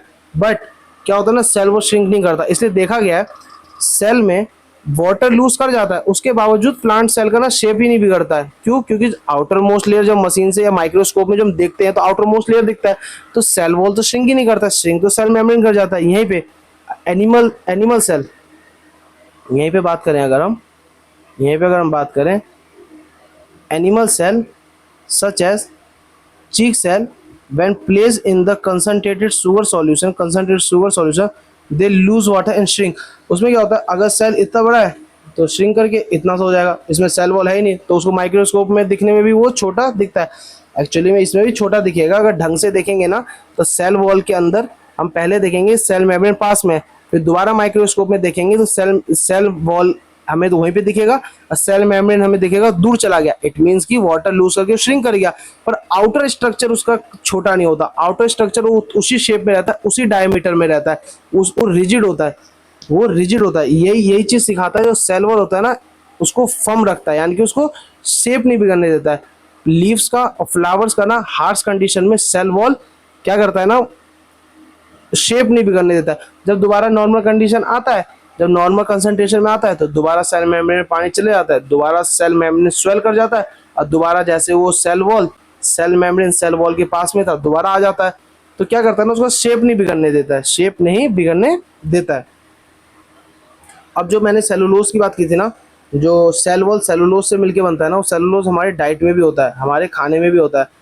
Cellulose in our diet act as roughage help in digestion. ये हमारे बॉडी में ना सेलुलोज रफेज की तरह काम करता है। रफेज पता है क्या होता है, रफेज खुद तो अपने आप में कोई न्यूट्रिएंट नहीं है, बट बॉडी में हम जो कोई भी न्यूट्रिएंट लेते हैं, कोई भी खाना खाते हैं, उसमें जो न्यूट्रिएंट होता है ना, उस न्यूट्रिएंट को एब्जॉर्ब कराने में हेल्प करता है। इसे बोलते हैं ना helping in digestion. Helping in digestion, ये जो वर्ड यूज कर रखा है helping in digestion, it means roughage actually में करता है क्या है, जो रफेज होता है ना, सेलुलोज जो होता है ना, ये खुद तो कोई न्यूट्रिएंट नहीं होता। रफेज एक्चुअली में काम क्या करता है, ये एक्ट एज रफेज, ये रफेज की तरह काम करता है। एक्चुअली अब रफेज क्या होता है, सेलुलोज रफेज की तरह काम करता है, बट रफेज क्या होता है मैं आपको वो समझा रहा हूँ। रफेज क्या होता है, हम बॉडी में कोई भी न्यूट्रिएंट लेते हैं ना, उस न्यूट्रिएंट को डाइजेस्ट करने में, उस न्यूट्रिएंट को एब्जॉर्ब कराने में हेल्प करता है, दूसरे न्यूट्रिएंट्स को एब्जॉर्ब कराने में हेल्प करता है, और सेम एज एक्ट हमारे बॉडी में सेलुलोज भी करता है। और भी रफेजेस होते हैं और डिफरेंट टाइप्स ऑफ रफेज होते हैं, पर कोई भी रफेज हो उस रफेज का काम ही यही होता है, बॉडी में फूड में से जो कोई न्यूट्रिएंट है उसको एब्जॉर्ब कराना। मैंने यहाँ पे लिख भी दिया, मैंने यहाँ पे लिख भी दिया था, helps to absorb the nutrient from the diet. मैंने यहाँ पे लिख दिया था, helps to absorb the nutrient from the diet. अब देखो, some microorganisms like fungi, bacteria also have a cell wall to provide protection and structural support to their cell। क्या होता है ना, ये जो फंजाई होता है ना, ये फंजाई हो गया, बैक्टीरिया हो गया, ये भी तो हार्श कंडीशन में रहते हैं, तो इनको भी प्रोटेक्शन के लिए सेल वॉल प्रेजेंट होता है। तो cell wall animals, plant cell, sorry cell wall plant cell और सब माइक्रो ऑर्गेनिजम्स लाइक फंजाई और बैक्टीरिया में भी प्रेजेंट होते हैं, बैक्टीरिया में भी प्रेजेंट होते हैं। अब देखो सेल इंटीरियर, अब सेल के इंटीरियर के बारे में देखते हैं। The cell interior a coordinated working system. Cell का जो इंटीरियर होता है, जो सेल जो हम अब तो हमने सेल के बारे में पढ़ लिया, ऑस्मोसिस पढ़ लिया, डिफ्यूजन पढ़ लिया। अब सेल जो होता है, कोई भी सेल जो सेल मेम्ब्रेन के अंदर साइटोप्लाज्म, न्यूक्लियस और डिफरेंट ऑर्गेनेल्स होते हैं, वो किस तरीके से काम करते हैं। जो सेल का इंटीरियर होता है ना, इसमें एक वर्ड यूज कर रखा है a coordinated working system. Cell का जो इंटरनल पार्ट होता है ना, वो एक कोऑर्डिनेटेड वर्किंग सिस्टम होता है। सेल के हर एक ऑर्गेनेल, न्यूक्लियस, सब कुछ एक बड़े ही कोऑर्डिनेटेड वे में काम करते हैं और फंक्शनली एनिमल को और प्लांट को हेल्प करते हैं। प्लांट सेल प्लांट को, एनिमल सेल एनिमल को। तो किसी भी सेल के लिए, फॉर एनी सेल, यहाँ पे तीन बेसिक पार्ट्स होते हैं। किसी भी सेल में तीन बेसिक पार्ट्स होते हैं, CM cell membrane, a semi fluid jelly like substance बोले तो cytoplasm, a prominent nucleus. A prominent nucleus, क्यों? न्यूक्लियस क्या होता है? Brain of the cell. जैसे ह्यूमन का कोई भी एक्शन कौन डिसाइड करता है? ब्रेन। हमारा नॉलेज, हमारा इनहेरिटेंस, हमारी मेमोरी कहाँ पे सेव होती है? ब्रेन में। हमारा मेमोरी कहाँ सेव होता है? ब्रेन में। वैसे ही सेल का मेमोरी कहाँ सेव होता है? न्यूक्लियस में। तो इसलिए न्यूक्लियस को ब्रेन ऑफ द सेल भी बोला जाता है, इसलिए न्यूक्लियस को ब्रेन ऑफ द सेल भी बोला जाता है। तो सेल के तीन बेसिक पार्ट होते हैं, सेल मेम्ब्रेन, क्योंकि सेल मेम्ब्रेन तो चाहे प्लांट सेल हो चाहे एनिमल सेल हो, सब में होता है। सेल वॉल एनिमल में नहीं होता, इसलिए उसको थ्री बेसिक पार्ट्स में नहीं रखा गया। थ्री बेसिक पार्ट्स कौन सा है? Cell membrane, semi fluid jelly like substance यानी कि साइटोप्लाज्म और प्रोमिनेंट न्यूक्लियस। ये तीन चीज तो सेल में होगा ही होगा, बाकी डिफरेंशिएट होता है। अब जैसे क्लोरोफिल हो गया, क्लोरोप्लास्ट हो गया, वो एनिमल सेल में नहीं होगा, प्लांट सेल में होगा, क्योंकि फोटोसिंथेसिस कराते हैं। अब फोटोसिंथेसिस तो प्लांट करता है। तो जो ये तीन सब्सटेंस, ये तीन बेसिक पार्ट्स है, ये तीन बेसिक पार्ट्स तो होगा ही, सेल मेम्ब्रेन, साइटोप्लाज्म और न्यूक्लियस। ये तीन के बिना तो सेल है ही नहीं, ये हर सेल में पाए जाएंगे। अब देखो, साइटोप्लाज्म कंटेन सेवरल सब cellular component. Cytoplasm contain several सब सेलुलर कंपोनेंट्स। ऑर्गेनेल्स, ऑर्गेनेल्स को सब सेलुलर कंपोनेंट्स भी बोला जाता है। अब देखो, दो टाइप के सेल्स होते हैं, दो टाइप के सेल्स होते हैं, एक यूकैरियोटिक सेल, एक होता है प्रोकैरियोटिक सेल। जैसे सेल के बाहर में एक आउटर मोस्ट लेयर होती है सेल मेम्ब्रेन, वैसे न्यूक्लियस के बाहर में भी एक आउटर मोस्ट लेयर होती है न्यूक्लियर मेम्ब्रेन। तो यूकैरियोटिक सेल कौन से होते हैं? यू का मतलब होता है ट्रू, यूकैरियोटिक में यू का मतलब होता है ट्रू और करियोन का मतलब होता है हमेशा न्यूक्लियस, यानी कि ट्रू न्यूक्लियस होता है। कैसा न्यूक्लियस होता है? True nucleus. जैसे कि plant and animal cells have a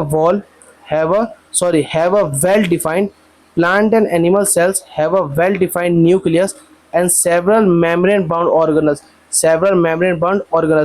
क्या बोला यहाँ पे? Well defined nucleus. Well defined nucleus बोले तो न्यूक्लियस एकदम वेल डिफाइंड होता है, उसके बाहर में न्यूक्लियर मेम्ब्रेन भी होता है, यानी कि न्यूक्लियस वो वेल डिफाइंड न्यूक्लियस यहाँ पे बोलना चाहता है, उसका न्यूक्लियस वेल डिफाइंड होता है, उसके बाहर में न्यूक्लियर मेम्ब्रेन भी होता है, न्यूक्लियर मेम्ब्रेन भी होता है। बहुत सारे मेम्ब्रेन बाउंड ऑर्गेनेल्स भी होते हैं, बहुत सारे मेम्ब्रेन बाउंड ऑर्गेनेल्स भी होते हैं। अभी मैं आपको दोनों समझाता हूँ, पहले आप प्रोकैरियोटिक भी रीड कर ले। अब प्रोकैरियोटिक का मतलब क्या होता है? प्रो का मतलब होता है प्रिमिटिव। प्रिमिटिव मतलब होता है पुराने तरीके के। जो जैसे जैसे ह्यूमन इवॉल्व कर रहे थे ना, ऑर्गेनिज्म इवॉल्व कर रहे थे, तो हर चीज इवॉल्व किया। जो पुराने तरीके के, जो बिल्कुल ओल्ड वाले न्यूक्लियस होते हैं, वो होते हैं ये प्रोकैरियोटिक बोले तो। अब बैक्टीरिया, ये बैक्टीरिया में पाए जाते हैं। अब bacterial cells lack a lacks a well defined nucleus and membrane bound organelles and membrane bound organelles membrane bound organelles और membrane bound organelles मतलब हर जो ऑर्गेनेल होते हैं ना, जो ऑर्गेनेल होते हैं ना, उस ऑर्गेनेल के बाहर में भी उसका अपना मेम्ब्रेन होता है। हर ऑर्गेनेल के बाहर में अपना मेम्ब्रेन होता है। यहाँ पे वही बात किया है यहाँ पे ना, organelles surrounded by their own membrane. Her organelle का अपना, ये नहीं सेल मेम्ब्रेन ही सबके चारों तरफ होता है ना। सेल मेम्ब्रेन एक ओवरऑल पूरे सेल के बाहर होता है और सेल के अंदर छोटे छोटे ऑर्गेनेल्स होते हैं। उन ऑर्गेनेल्स का अपना अपना मेम्ब्रेन होता है। तो एक्चुअली मैं ये नहीं बोल रहा हूँ जो प्रोकैरियोटिक में ऑर्गेनेल के बाहर सेल मेम्ब्रेन नहीं होता, ऑर्गेनेल ही नहीं होता। प्रोकैरियोटिक सेल वो सेल होते हैं जिसके अंदर ऑर्गेनेल ही नहीं होता। मैं ये नहीं बोल रहा हूँ जो ऑर्गेनेल होते हैं बिना सराउंडिंग लेयर के, एक्चुअली में ऑर्गेनेल ही नहीं होता। न्यूक्लियस होता है, पर न्यूक्लियस भी इस तरीके से फैला होता है। देखो न्यूक्लियस क्या होता है, क्रोमोसोम इस तरीके से फैला होता है, बट इसमें जो न्यूक्लियस होगा उसके चारों तरफ इस तरीके से एक मेम्ब्रेन होगा। ये होगा यूकैरियोटिक न्यूक्लियस, ये होगा प्रोकैरियोटिक न्यूक्लियस। इस न्यूक्लियस के बाहर में कवरिंग नहीं होगा, इस न्यूक्लियस के बाहर में कवरिंग नहीं होगा, पर यूकैरियोटिक सेल के न्यूक्लियस के बाहर में कवरिंग होगा। और यूकैरियोटिक सेल में मेम्ब्रेन बाउंड ऑर्गेनेल्स प्रेजेंट होंगे और प्रोकैरियोटिक में और मेम्ब्रेन बाउंड ऑर्गेनेल्स absent होंगे ही नहीं, मतलब अदर ऑर्गेनेल्स होंगे ही नहीं, सिर्फ न्यूक्लियस होगा, वो भी वेल डिफाइंड नहीं होगा। तो जिस सेल में वेल डिफाइंड न्यूक्लियस और मेम्ब्रेन बाउंड ऑर्गेनेल्स प्रेजेंट होते हैं उसको बोला जाता है यूकैरियोटिक, यानी इसको ट्रू न्यूक्लियस बोला जाता है। और ऐसे सेल जिसके अंदर वेल डिफाइंड न्यूक्लियस नहीं होता और मेम्ब्रेन बाउंड ऑर्गेनेल्स होते ही नहीं है, ऐसे सेल को प्रोकैरियोटिक बोला जाता है। और ऐसे सेल जिसमें मेम्ब्रेन बाउंड ऑर्गेनेल्स होते हैं और मेम्ब्रेन ऐसे उनके न्यूक्लियस के बाद मेम्ब्रेन होता है, न्यूक्लियर मेम्ब्रेन, उसको बुलाता जाता है यूकैरियोटिक सेल। सॉरी, थोड़ा मैं यहाँ पे एक्चुअली में कंफ्यूज नहीं हुआ, थोड़ा सा डिस्टर्ब हो गया मैं यहाँ पे, कोई चीज़ के कारण ना मैं यहाँ पे डिस्टर्ब हो गया, उस चक्कर में मैंने थोड़ा ऊपर नीचे हो गया। पर आप लोग कंफ्यूज मत हो ना, मैंने ऑलरेडी बहुत अच्छे से समझा दिया है यूकैरियोटिक और प्रोकैरियोटिक। ये तो हमने छोटी क्लास में भी एक्चुअली आप लोगों ने पढ़ा ही होगा, और यहाँ पे मैंने बहुत अच्छे से आपको समझा दिया है। बाकी फिर कोई डाउट हो तो प्लीज़ कमेंट में पूछ लेना, मैं दोबारा समझा दूंगा। इन यूकैरियोटिक सेल, अब यूकैरियोटिक सेल के बारे में देखते हैं। अब क्योंकि मैं जैसे हमने बात करी है यूकैरियोटिक सेल के बारे में, तो और कुछ देख लेते हैं। यूकैरियोटिक सेल के बारे में और कुछ हम देख लेते हैं, जैसे कि मैं फिर बोल देता हूँ एक बार लास्ट टाइम। यूकैरियोटिक सेल वो सेल होते हैं जिसमें वेल डिफाइंड न्यूक्लियस होता है, न्यूक्लियस का जो अपना मेम्ब्रेन होता है, न्यूक्लियर मेम्ब्रेन, वो भी प्रेजेंट होते हैं, और मेम्ब्रेन बाउंड ऑर्गेनेल्स प्रेजेंट होते हैं, ठीक है। और ऐसे सेल जिसके अंदर वेल डिफाइंड न्यूक्लियस नहीं होते, यानी कि न्यूक्लियर मेम्ब्रेन नहीं होता, न्यूक्लियस का अपना जो मेम्ब्रेन होता है, न्यूक्लियर मेम्ब्रेन वो एब्सेंट होता है, और ऑर्गेनेल्स तो होते ही नहीं है, ऑर्गेनेल्स तो एब्सेंट होते हैं, तो वैसे सेल को बोला जाता है प्रोकैरियोटिक। तो आपको समझ आया यूकैरियोटिक और प्रोकैरियोटिक में डिफरेंस क्या है। अब देखते हैं नेटवर्क। ओके, ये देखो, अब मैं बात कर रहा हूँ यहाँ पे यूकैरियोटिक सेल्स के बारे में। यूकैरियोटिक सेल में एक स्ट्रक्चर पाया जाता है, network of fine fibre. Fibre का नेटवर्क पाया जाता है जिसको बोला जाता है साइटोस्केलेटन। क्या बोला जाता है, साइटोस्केलेटन। साइटोस्केलेटन का काम क्या है, स्ट्रक्चर सपोर्ट। ये सिर्फ यूकैरियोटिक सेल में है, प्रोकैरियोटिक की बात नहीं कर रहा मैं, यूकैरियोटिक की बात कर रहा हूँ। ये जो स्ट्रक्चर है ना, ये जो फाइबर्स का जो नेटवर्क है, नेटवर्क ऑफ फाइन फाइबर्स, ये पतले पतले फाइबर का जो नेटवर्क होता है जिसको साइटोस्केलेटन बोलते हैं, ये यूकैरियोटिक सेल में पाया जाता है। वो पहला काम क्या करता है, स्ट्रक्चर सपोर्ट, स्ट्रक्चरली सपोर्ट करता है सेल को, मेंटेन सेल सेल का शेप मेंटेन करने में हेल्प करते हैं, इनेबल सेल मूवमेंट, सेल के मूवमेंट में हेल्प करते हैं, और क्या करते हैं, इंटरनल ट्रांसपोर्ट। ये इंटरनल ट्रांसपोर्ट लिखा हुआ है, अब किसी को नहीं समझ आ रहा तो मैं दोबारा लिख देता हूँ।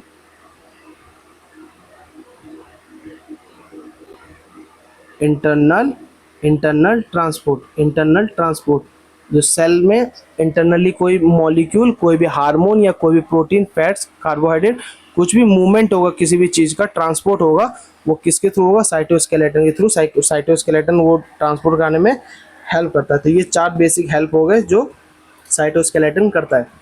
साइटोस्केलेटन क्या होता है, नेटवर्क ऑफ फाइन फाइबर्स। एक दूसरा पाया जाता है स्ट्रक्चर जिसको बोला जाता है सेल इंक्लूजन्स, बोला जाता है सेल इंक्लूजन्स। ये ना स्टोरिंग बॉडी होती है। स्टोरिंग बॉडी मतलब ये ना स्टोर करके रखते हैं सामान, जैसे कि स्टोर स्टार्च। प्लांट सेल में एक बॉडी होती है, इस तरीके से मान लो अब स्ट्रक्चर होगा, इस तरह के स्ट्रक्चर होगा। इसके अंदर स्टार्च स्टोर होंगे, प्लांट सेल में प्रेजेंट होगा। इसके अंदर स्टार स्टोर होंगे। तो जो स्टार्च होते हैं ना, सॉरी, स्टार्च स्टोर होते हैं, तो ये स्टोरिंग बॉडी होती है, ये स्टोरिंग बॉडी होती है। इसको सेल इंक्लूजन्स बोला जाता है। ये स्टार्च को स्टोर करते हैं इन प्लांट सेल में। और क्रिस्टल ऑफ कैल्शियम ऑक्सलेट और सिलिका प्रेजेंट होता है सम प्लांट सेल। ये एक्चुअली में ना प्लांट सेल में पाए जाते हैं। तो कुछ प्लांट सेल में स्टार्च स्टोर करते हैं, कुछ प्लांट सेल में कैल्शियम ऑक्सलेट और सिलिका स्टोर करके रखते हैं। ये स्टोरिंग बॉडी होती है। सेल इंक्लूजन जो होते हैं स्टोरिंग बॉडी होती है। और ये दोनों के दोनों स्ट्रक्चर्स यूकैरियोट में पाए जाते हैं, यूकैरियोट में पाए जाते हैं। अब देखो वाई डू, मैं आप लोगों को फिर से बोलता हूँ, अगर कोई भी चीज़ आपको डाउट होता है ना, आप लोग कमेंट में डाल देना। मैं उस चीज़ को दोबारा समझाऊंगा, शॉर्ट्स बना के समझा दूंगा, पर पक्का मैं दोबारा समझाऊंगा। प्लीज़ आप लोग कमेंट में बता देना कहाँ पे आप लोगों को डाउट हुआ या कौन सा चीज़ नहीं समझ आया। Why do eukaryotic cells need this organelles? Eukaryotic cells के अंदर ये ऑर्गेनेल्स क्यों हैं? प्रोकैरियोटिक में तो नहीं थे, इसलिए वो प्रोकैरियोटिक था। आप ये बोल सकते हो। प्रोकैरियोटिक क्यों होते हैं? जिसमें ये ऑर्गेनेल्स एब्सेंट होते हैं। या फिर ये भी बोल सकते हो ऐसे सेल्स जिसमें ये मेम्ब्रेन बाउंड ऑर्गेनेल्स एब्सेंट होते हैं, उसको प्रोकैरियोटिक बोला जाता है। बट यूकैरियोटिक में तो होते हैं। तो यूकैरियोटिक को इसके नीड क्या पड़ा? एक्चुअली बता दो, सबसे पहले प्रोकैरियोटिक सेल ही आए थे। फिर धीरे धीरे धीरे धीरे जैसे लाइफ इवॉल्व होता गया, वही जैसे जैसे लाइफ इवॉल्व होता गया, तो हमारा सेल प्रोकैरियोटिक से यूकैरियोटिक में बनता गया। तो वो क्यों बनता गया? क्या नीड था यूकैरियोटिक सेल को? इन ऑर्गेनेल्स की क्या नीड थी? यूकैरियोटिक सेल्स, अभी समझ आएगा आपको। Eukaryotic cells carry out various life process in different cell organelles independently at the same time। जैसे जैसे लाइफ इवॉल्व होता गया, ऑर्गेनिजम्स कॉम्प्लेक्स होते गए। पहले बैक्टीरिया आया था, जैसे मैंने आपको थर्मोफाइल्स के बारे में बताया था, जो हॉट स्प्रिंग में रहते हैं। धीरे धीरे जैसे जैसे लाइफ इवॉल्व होता गया, कॉम्प्लेक्सिटी बढ़ती गई। अब हम कॉम्प्लेक्स एनिमल्स हैं, हमारे अंदर digestion, excretion, respiration, different systems है, डिफरेंट ऑर्गन सिस्टम्स है। तो कॉम्प्लेक्स होते गए। जैसे जैसे हम कॉम्प्लेक्स होते गए, कुछ कुछ लाइफ प्रोसेस, प्रोटीन बनाना, हार्मोन्स बनाना, ये हमारी बॉडी में जितने भी फंक्शन होते हैं कौन करता है? सेल ही तो करता है। Cell is the structure and functional unit of life. किसी भी जीव का, किसी भी लाइफ का जो सेल होता है वही स्ट्रक्चर और वही फंक्शनल यूनिट होता है। तो जो जैसे जैसे ऑर्गेनिजम्स, ह्यूमंस, एनिमल्स ये कॉम्प्लेक्स होते गए, वैसे वैसे जो प्रोसेस है, लाइफ प्रोसेस, जो वेरियस लाइफ प्रोसेस है, या फिर आप जो कोई भी आप रिएक्शन बोल दो, कोई भी केमिकल रिएक्शन या कोई भी प्रोसेस, वो और कॉम्प्लेक्स होता गया, और कॉम्प्लेक्स होता गया। अब जैसे जैसे फैक्ट्री बढ़ती है, कोई भी कंपनी इंक्रीज करते हैं, कोई कंपनी इंक्रीज करती है, जैसे फैक्ट्री बढ़ती है, तो धीरे धीरे उसमें मशीन्स लगते हैं, डिफरेंट मशीन्स लगते हैं। हर एक काम के लिए मशीन लगते हैं। सेम है, ज़्यादा से ज़्यादा काम करने के लिए various life process in different organelles independently at the same time. आप देखते हो जब फैक्ट्रीज में आप जाते हो, सेल क्या है? सेल एक फैक्ट्री की तरह ही तो है। सेल क्या है? सेल एक फैक्ट्री की तरह ही तो है। देखो यहाँ पे मैंने लिख भी रखा है, बल्कि ये बात मैं आपको समझा भी रहा हूँ, लिख भी रखा है मैंने। Cell life of factory, each parts doing specific job. एक फैक्ट्री में क्या होता है? एक फैक्ट्री होता है, हर कोई अपना अपना काम करता रहता है। तो सेल के अंदर, cell is like a factory, और उसका हर एक पार्ट, उसका हर एक ऑर्गेनेल अपना अपना जॉब कर रहा है, अपना अपना काम कर रहा है। आप देखो जैसे फैक्ट्री होती है, जैसे जैसे मार्केट में डिमांड बढ़ता जाता है, फैक्ट्रीज लगती रहती है। कोई मान लो कपड़े की फैक्ट्री है, तो कोई फाइबर बना रहा है, कोई मशीन सिलाई कर रहा है, कोई उस पर प्रिंट कर रहा है। तो एक साथ एक ही टाइम पे सब मशीन अलग अलग काम कर रही है, अलग अलग जगह पे। सेम है, जैसे जैसे मार्केट में उसका डिमांड बढ़ा, तो उसने फैक्ट्री लगाई, उसने फैक्ट्री में मशीन्स लगाई, मशीन इंक्रीज करी। तो एक बार कपड़े को कोई बुनाई कर रहा है, कहीं पे कपड़े की प्रिंट कर रहा है, कोई कपड़े को सिल रहा है। एक ही समय पे सारे मशीन, अलग अलग मशीन एक जगह पे अलग अलग जगह रखा हुआ है, एक फैक्ट्री में अलग अलग जगह रखा हुआ है, एक साथ काम कर रहा है। सेम है, एक सेल में ढेर सारे डिफरेंट मेम्ब्रेन बाउंड ऑर्गेनेल्स होते हैं, जो एक साथ एक समय पे लाइफ प्रोसेस के लिए, लाइफ के लिए, उस कॉम्प्लेक्स मशीन के लिए काम करता है। That's why eukaryotic cell need these organelles। eukaryotic cell carry out various life process। जो हमारे जीवन के जो जितने प्रोसेस है, जो हम जीते हैं, जितने भी हमारे शरीर में हार्मोन्स बनते हैं, जो भी प्रोटीन्स बनते हैं, जो भी हमारे बॉडी में रिएक्शंस होते हैं, वो सब किसके थ्रू होते हैं? सेल के थ्रू। तो सेल में जो डिफरेंट काम होता रहता है इंडिपेंडेंटली, एक साथ एक ही समय पे, उसको करने के लिए यूकैरियोट को ये डिफरेंट ऑर्गेनेल्स की जरूरत पड़ी।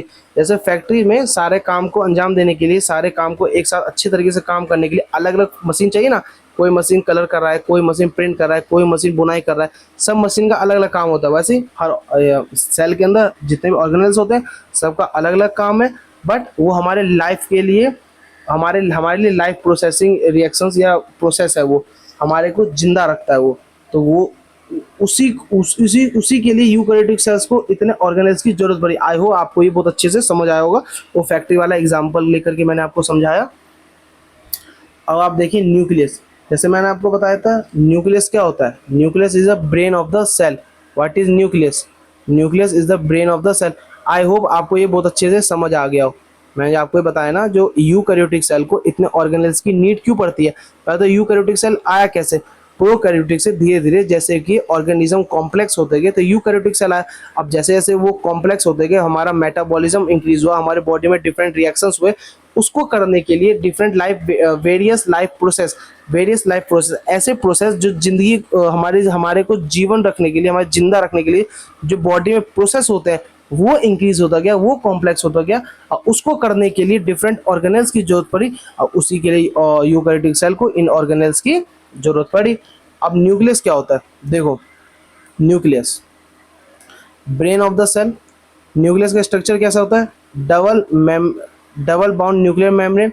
ये न्यूक्लियस का स्ट्रक्चर होता है, न्यूक्लियस का मेम्ब्रेन है, ये सेल मेम्ब्रेन नहीं, सेल के अंदर जो न्यूक्लियस है न्यूक्लियस का मेम्ब्रेन है, nuclear membrane, double bound nuclear membrane, double bound nuclear membrane. इसके अंदर जो ये स्ट्रक्चर है ये है क्रोमैटिन, और बीचों बीच जो डेंस राउंड स्ट्रक्चर है यही क्रोमैटिन ना बीच में एकदम इकट्ठा हो जाता है, यही जो क्रोमैटिन है चारों तरफ बीच में एकदम इकट्ठा हो जाता है, डेंस राउंड बॉडी, उसको न्यूक्लियोलस बोलता है। यही क्रोमैटिन यहाँ पे एकदम कंडेंस होकर के इकट्ठा हो जाता है बीच में एकदम उलझ के, उसको बोला जाता है न्यूक्लियोलस। न्यूक्लियोलस करता क्या है, सिंथेसाइज राइबोसोमल सब यूनिट्स। ये राइबोसोम के सब यूनिट बनाते हैं। अब राइबोसोम होता क्या है, ये सब यूनिट होता क्या है, ये क्या करता है, वो भी मैं आपको बताता हूँ। न्यूक्लियस में ये पोर्स होते हैं, न्यूक्लियस देख लो ये डिसकंटिन्यू है, यहाँ से ये अटैच नहीं है, यहाँ पर से चिपके हुए नहीं है, ये पोर्स होते हैं, छेद होते हैं।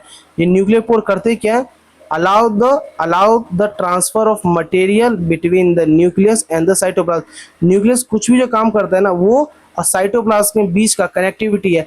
अगर मान लो न्यूक्लियस को किसी भी मटेरियल की जरूरत है, वो साइटोप्लाज्म में, तो यहाँ से मूव करके साइटोप्लाज्म से अंदर चले जाएगा, और न्यूक्लियस ने कुछ बनाया है तो अगर न्यूक्लियस से मूव करके साइटोप्लाज्म में आ जाएगा।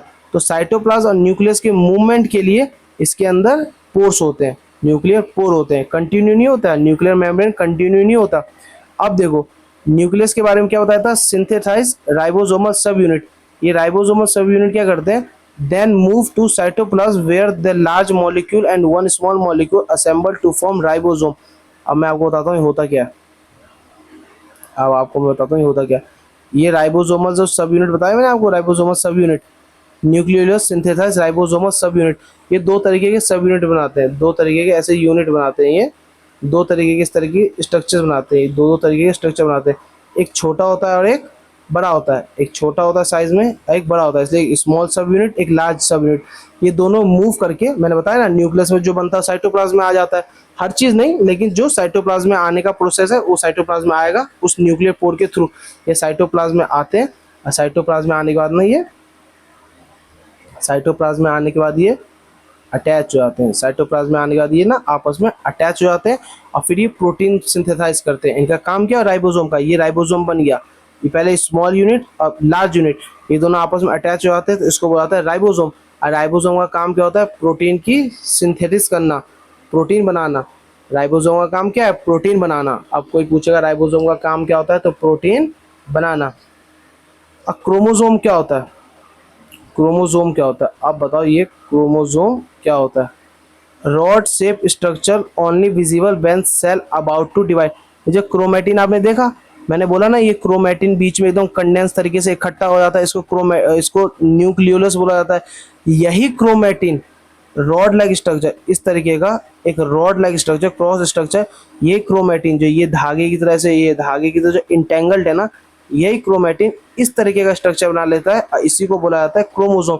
तो ये इस टाइप का स्ट्रक्चर, ये इंटेंगल स्ट्रक्चर कब होता है, इस टाइप का, ये एक्स की तरह जो स्ट्रक्चर बताया मैंने कंडेंस स्ट्रक्चर, ये कब होता है, तो ये क्या होता है, पहले तो ये करता क्या है, अब आप ये देख लो, it contain information for inheritance of characters from parents to next generation in the form of DNA.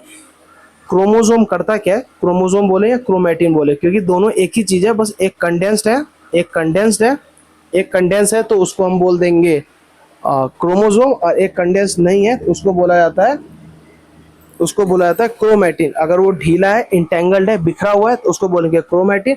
अगर वो कंडेंस्ड फॉर्म में है तो उसको बोलेंगे क्रोमोसोम, उसको बोलते हैं chromosome. In form of DNA, in form of DNA, deoxyribo nucleic acid, DNA के फॉर्म में इंफॉर्मेशन करता है।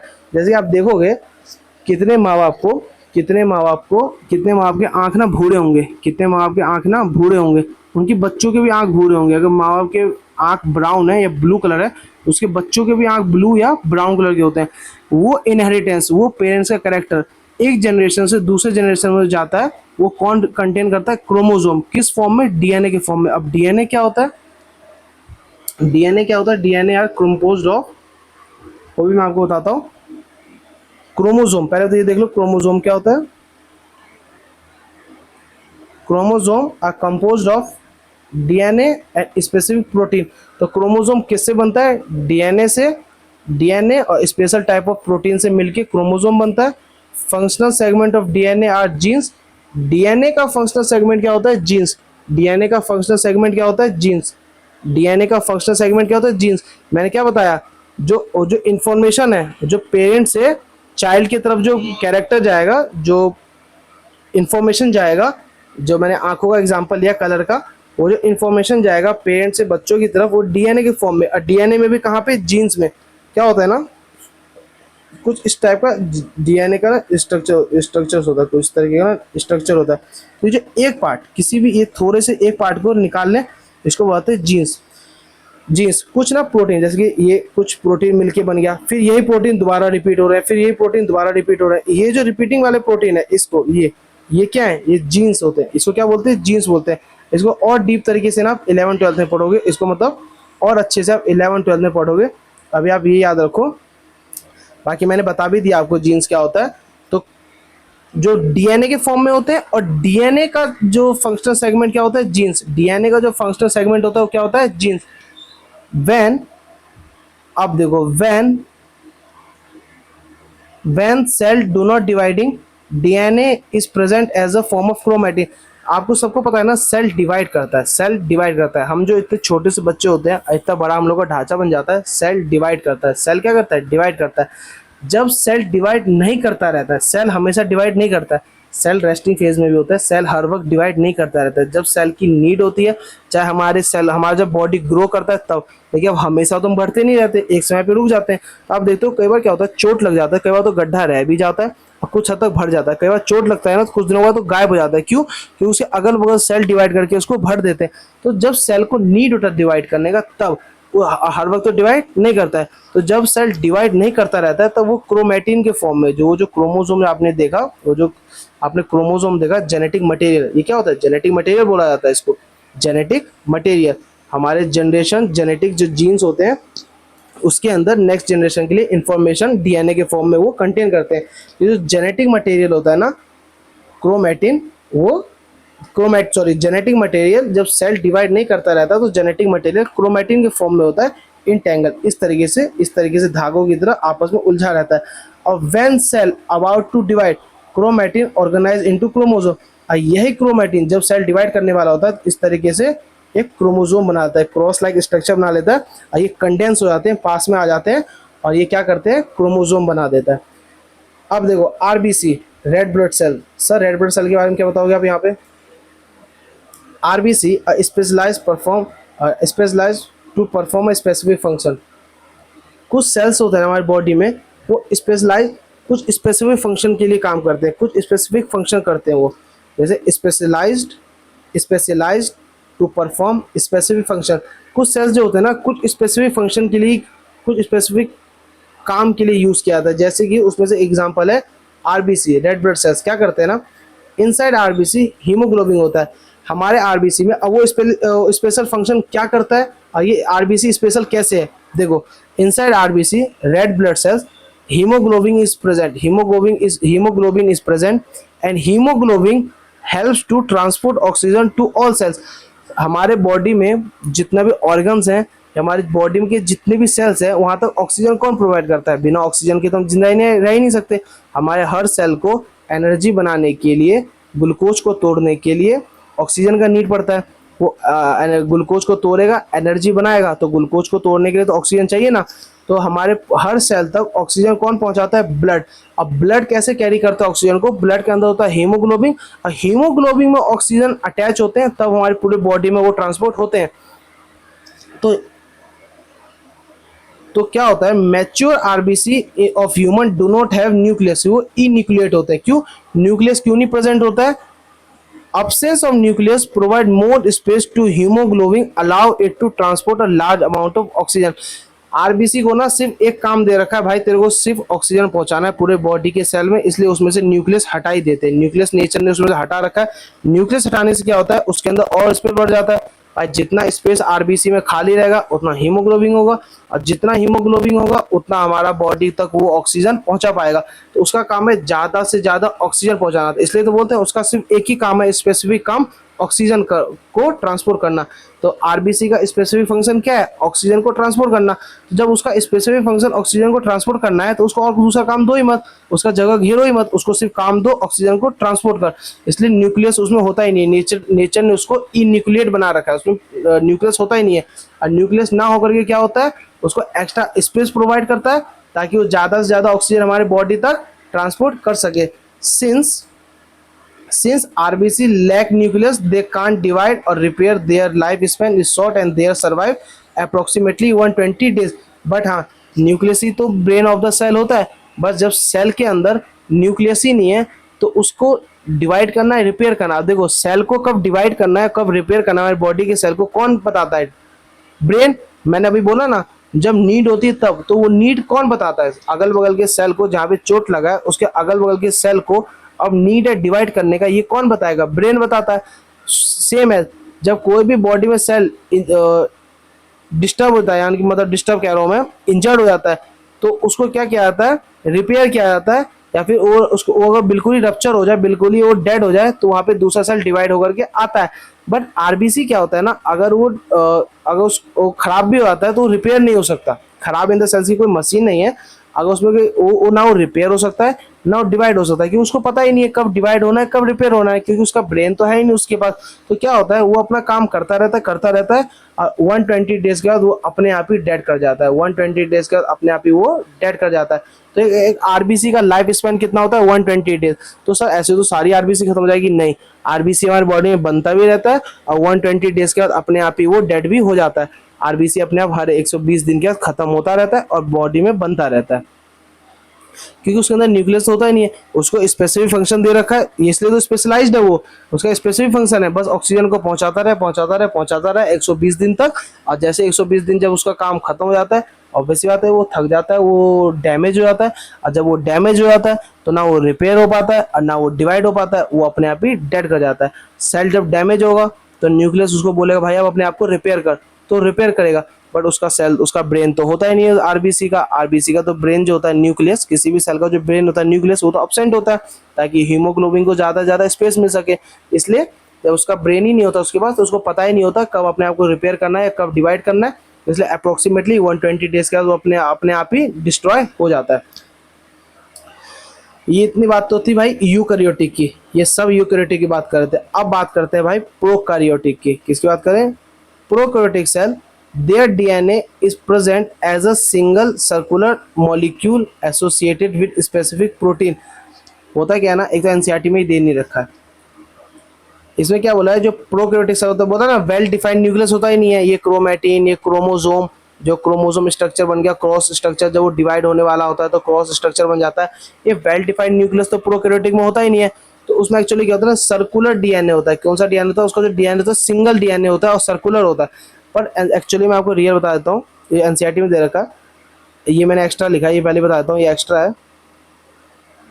ये जो होता है ना, ये सिंगल सर्कुलर डीएनए होता है ना, इसको प्लाज्मिड डीएनए बोलते हैं। जो सिंगल सर्कुलर डीएनए की बात कर रहे हैं, DNA is present as a single circular molecule. यहाँ मैं ग्रीन कलर से बता देता हूँ, ये single circular molecule, circular molecule, ये सिंगल सर्कुलर मॉलिक्यूल बोल रखा है ना, इसको रियलिटी में प्लाज्मिड डीएनए बोलते हैं।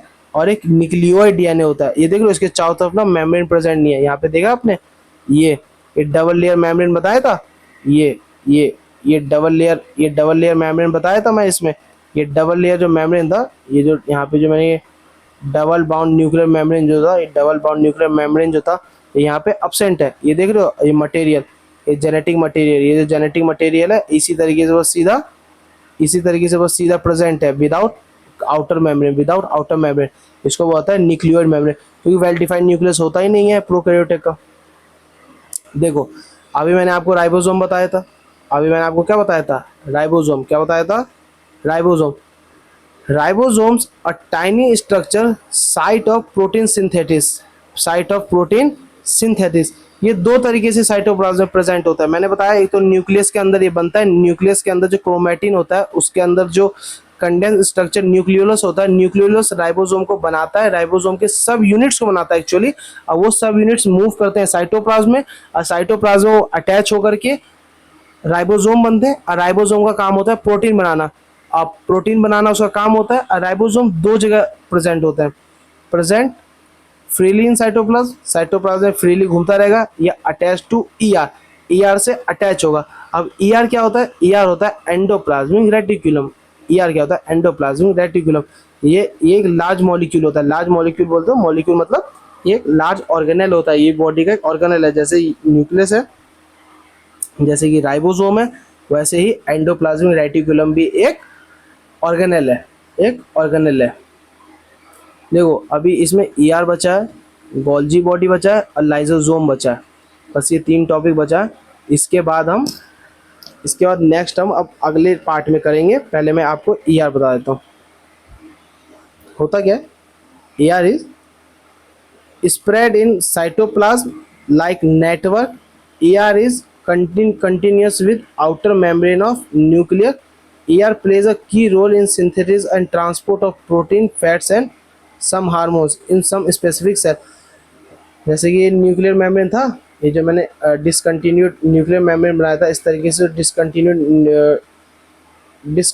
न्यूक्लियर मेम्ब्रेन इसलिए बोलते हैं कि उसमें पोर्स प्रेजेंट थे ना न्यूक्लियस में, न्यूक्लियस में क्या थे, पोर्स प्रेजेंट थे, पोर्स ये कंटिन्यू नहीं था, पूरा न्यूक्लियर मेम्ब्रेन अटैच नहीं था, तो इसी से टच करता हुआ इस टाइप का एक स्ट्रक्चर होता है, इस टाइप का स्ट्रक्चर होता है, इसी को बोलते हैं ईआर, एंडोप्लाज्मिक रेटिकुलम, इसको बोलते हैं ईआर। यहाँ पे एक वर्ड यूज किया ना, ये देखो ईआर इज, ये देखो ER is continuous with outer membrane of nuclear, outer membrane of nucleus, sorry, ER is continuous with outer membrane of nucleus। ये न्यूक्लियस का जो आउटर मेम्ब्रेन है ना उसी के साथ ही कंटिन्यू होता है, यानी कि न्यूक्लियस के आउटर मेम्ब्रेन पे ही अटैच होता है। ER का काम क्या होता है, ER plays a key role in synthesis of and transport of protein and fats, protein और फैट्स और सम हार्मोन को ये बनाता है और ट्रांसपोर्ट कराता है। मतलब हार्मोन हर सेल में नहीं बनाता, सम स्पेशलाइज्ड सेल, बट ये जिस भी सेल में बनेगा, हार्मोन जिस भी सेल में बनेगा वो ईआर बनाएगा। अब दो तरीके के ईआर होते हैं, रफ एंडोप्लाज्मिक रेटिकुलम और स्मूथ एंडोप्लाज्मिक रेटिकुलम। मैंने आपको बताया था ना राइबोसोम के बारे में, राइबोसोम दो तरीके से प्रेजेंट होता है, ये देखो present freely in the cytoplasm और अटैच टू ईआर। अगर राइबोसोम ईआर से अटैच है, बस छोटे छोटे दाने की तरह होता है ना राइबोसोम, तो अगर ईआर से अटैच है, चीनी की तरह अटैच है, तो रफ दिखेगा, माइक्रोस्कोप में रफ दिखेगा। ऑब्वियस बात है, किसी भी प्लेन चीज पे कोई चीनी की तरह कोई चीज चिपक जाए तो रफ दिखेगा, खुरदुरा दिखेगा।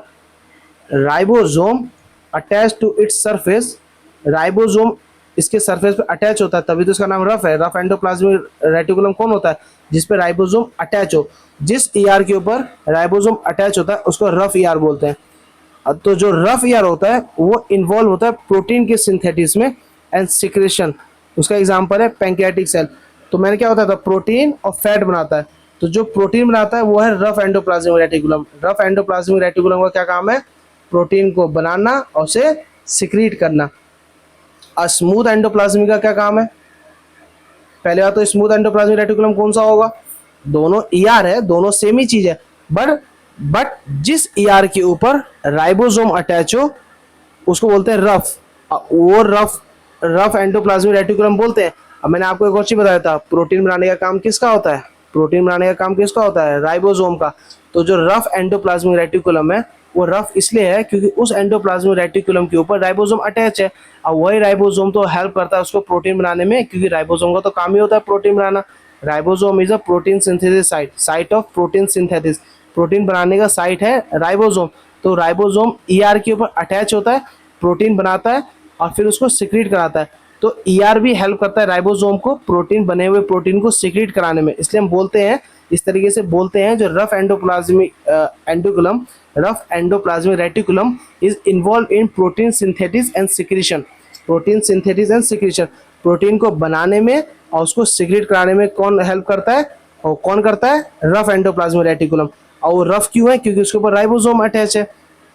अब मैं आपको ये बात इसलिए इस तरीके से बोल रहा हूँ क्योंकि आपको याद रहेगा, जो इस पहले आप ये भी देख लो, स्मूथ एंडोप्लाज्मिक रेटिकुलम का काम क्या है। Smooth endoplasmic reticulum, it does not have ribosome on its surface, it involves in synthesis and storage of fats and hormones. तो मैंने यहाँ पे 3 चीज की बात की थी, प्रोटीन, फैट्स एंड हार्मोन्स। तो हार्मोन्स कह रहा हूँ, सॉरी, हार्मोन्स। तो जो फैट और हार्मोन्स बनाएगा वो है स्मूथ एंडोप्लाज्मिक रेटिकुलम, और जो प्रोटीन बनाएगा वो है रफ एंडोप्लाज्मिक रेटिकुलम। तो याद कैसे रहेगा, मैंने बताया, ER रफ एंडोप्लाज्मिक रेटिकुलम और स्मूथ एंडोप्लाज्मिक रेटिकुलम, डिफरेंस क्या है, दोनों तो एंडोप्लाज्मिक रेटिकुलम ही है, बस जिसके ऊपर राइबोसोम अटैच हो गए वो रफ हो गया, जिस पर अटैच नहीं है वो स्मूथ है। और राइबोसोम अटैच कौन हो रहा है, राइबोसोम। और राइबोसोम का काम क्या बताया था मैंने, प्रोटीन बनाना। राइबोसोम का काम क्या होता है, प्रोटीन बनाना। और राइबोसोम जिस भी एंडोप्लाज्मिक रेटिकुलम के ऊपर टच हो जाए, अटैच हो जाए, के ऊपर जाके चिपक जाए, उसको बोलते हैं रफ एंडोप्लाज्मिक रेटिकुलम। तो रफ एंडोप्लाज्मिक रेटिकुलम का काम क्या होगा, प्रोटीन बनाना, क्योंकि उसके ऊपर कौन अटैच है, राइबोसोम। क्योंकि राइबोसोम का काम क्या होता है, protein. Ribosome is site of protein synthesis, protein बनाने का साइट है राइबोसोम। तो एंडोप्लाज्मिक रेटिकुलम के साथ मिलके वो प्रोटीन बनाता है और सिक्रीट कराता है। तो जहां पे भी रफ एंडोप्लाज्मिक वर्ड आ जाए तो आप समझ लेना रफ इसलिए है क्योंकि वहां पे राइबोसोम है, और राइबोसोम से आपको याद रहेगा प्रोटीन, यानी कि आपको ये याद रहेगा रफ एंडोप्लाज्मिक रेटिकुलम का काम होता है प्रोटीन बनाना, उसको सिक्रीट कराना। और फिर बचे 2, फैट और हार्मोन। वो हार्मोन उसका वो कौन बनाएगा, स्मूथ एंडोप्लाज्मिक रेटिकुलम। तो स्मूथ एंडोप्लाज्मिक रेटिकुलम का क्या काम होता है, फैट्स और हार्मोन्स को स्टोर करके रखना, बनाना और उसको स्टोर करके रखना। आपको पता है ना, हमारे बॉडी में फैट स्टोर होता है, हमारे बॉडी में हार्मोन्स स्टोर होते हैं। जब उसका यूज होता है तब उसको बॉडी यूज करती है स्टोर जगह से, जब बॉडी को नीड होती है तो बॉडी उसको यूज करती है। तो सिंपल याद रहेगा, रफ से आपको याद रहेगा राइबोसोम, क्योंकि ऑब्वियस बात है। और रफ क्यों है, राइबोसोम की वजह से ही तो रफ है। राइबोसोम का काम होता है प्रोटीन। राइबोसोम क्या है, प्रोटीन बनाने का साइट। राइबोसोम क्या है, प्रोटीन बनाने का साइट। तो रफ एंडोप्लाज्मिक का मतलब क्या हो जाएगा, synthesis of protein and secretion of protein, protein को बनाना उसको सिक्रीट करना, रफ एंडोप्लाज्मिक रेटिकुलम। स्मूथ बचे हुए 2 चीज और, फैट्स और हार्मोन्स। ठीक है, अभी तक मैं होप आपको समझ आया हो। कहीं पे भी अगर फंबल लगाओ ना, जो फंबल हो गया या कंफ्यूज हो गया, वो एक्चुअली क्या होता है ना, मैं अपनी तरफ से ना 100% कोशिश करता हूँ आपको समझ में आए, आपको कहीं पे ना डाउट ना हो। तो उस चक्कर में कई बार क्या होता है ना, फंबल हो जाता है। तो आप लोग कोशिश करना समझने की, और जहाँ पे भी आपको डाउट हो ना, आप कमेंट में लिख देना, मैं उस चीज़ को ढंग से क्लियर करके दोबारा बताऊंगा। और मैं हर एक चीज़ की, अब आगे मैं Golgi apparatus, Golgi body, lysosome और भी इसके आगे हैंड रिटन नोट्स में बनाऊंगा जो आगे के पार्ट्स हैं। और अभी सेल डिवीजन भी बताना है और सेल थ्योरी भी बताना है। ये बचे हुए टॉपिक्स को कराने के बाद एक लास्ट लेक्चर आएगा जो एनसीईआरटी लाइन टू लाइन एक एक वर्ड आपके सामने रीड करके समझाऊंगा। और इन सब चीज़ को दोबारा वहाँ पे मैं एक्सप्लेन करूंगा, क्योंकि ये एनसीईआरटी की लाइन्स है, जो नोट्स हैं ये एनसीईआरटी की लाइन्स है। मैं हर एक चीज़ दोबारा बताऊंगा आपको। तो प्लीज़ आप लोग कोऑपरेट करना, जहाँ भी आपको फंबल लगाओ या कंफ्यूजन हुआ हो वहाँ पे आप मुझसे पूछ लेना, मैं आपको बता दूंगा। ये रफ और स्मूथ आपको याद रहेगा, क्योंकि ER रफ है, इट मीन्स कि उसके ऊपर राइबोसोम है। राइबोसोम का काम होता है प्रोटीन बनाना, राइबोसोम का काम होता है प्रोटीन बनाना, यानी कि रफ ER का क्या काम होगा, प्रोटीन बनाना और उसको सिक्रीट करना। और बच्चे 2 सब्सटेंस, फैट्स और हार्मोन्स, वो कौन बनाता है, smooth ER। Thank you so much.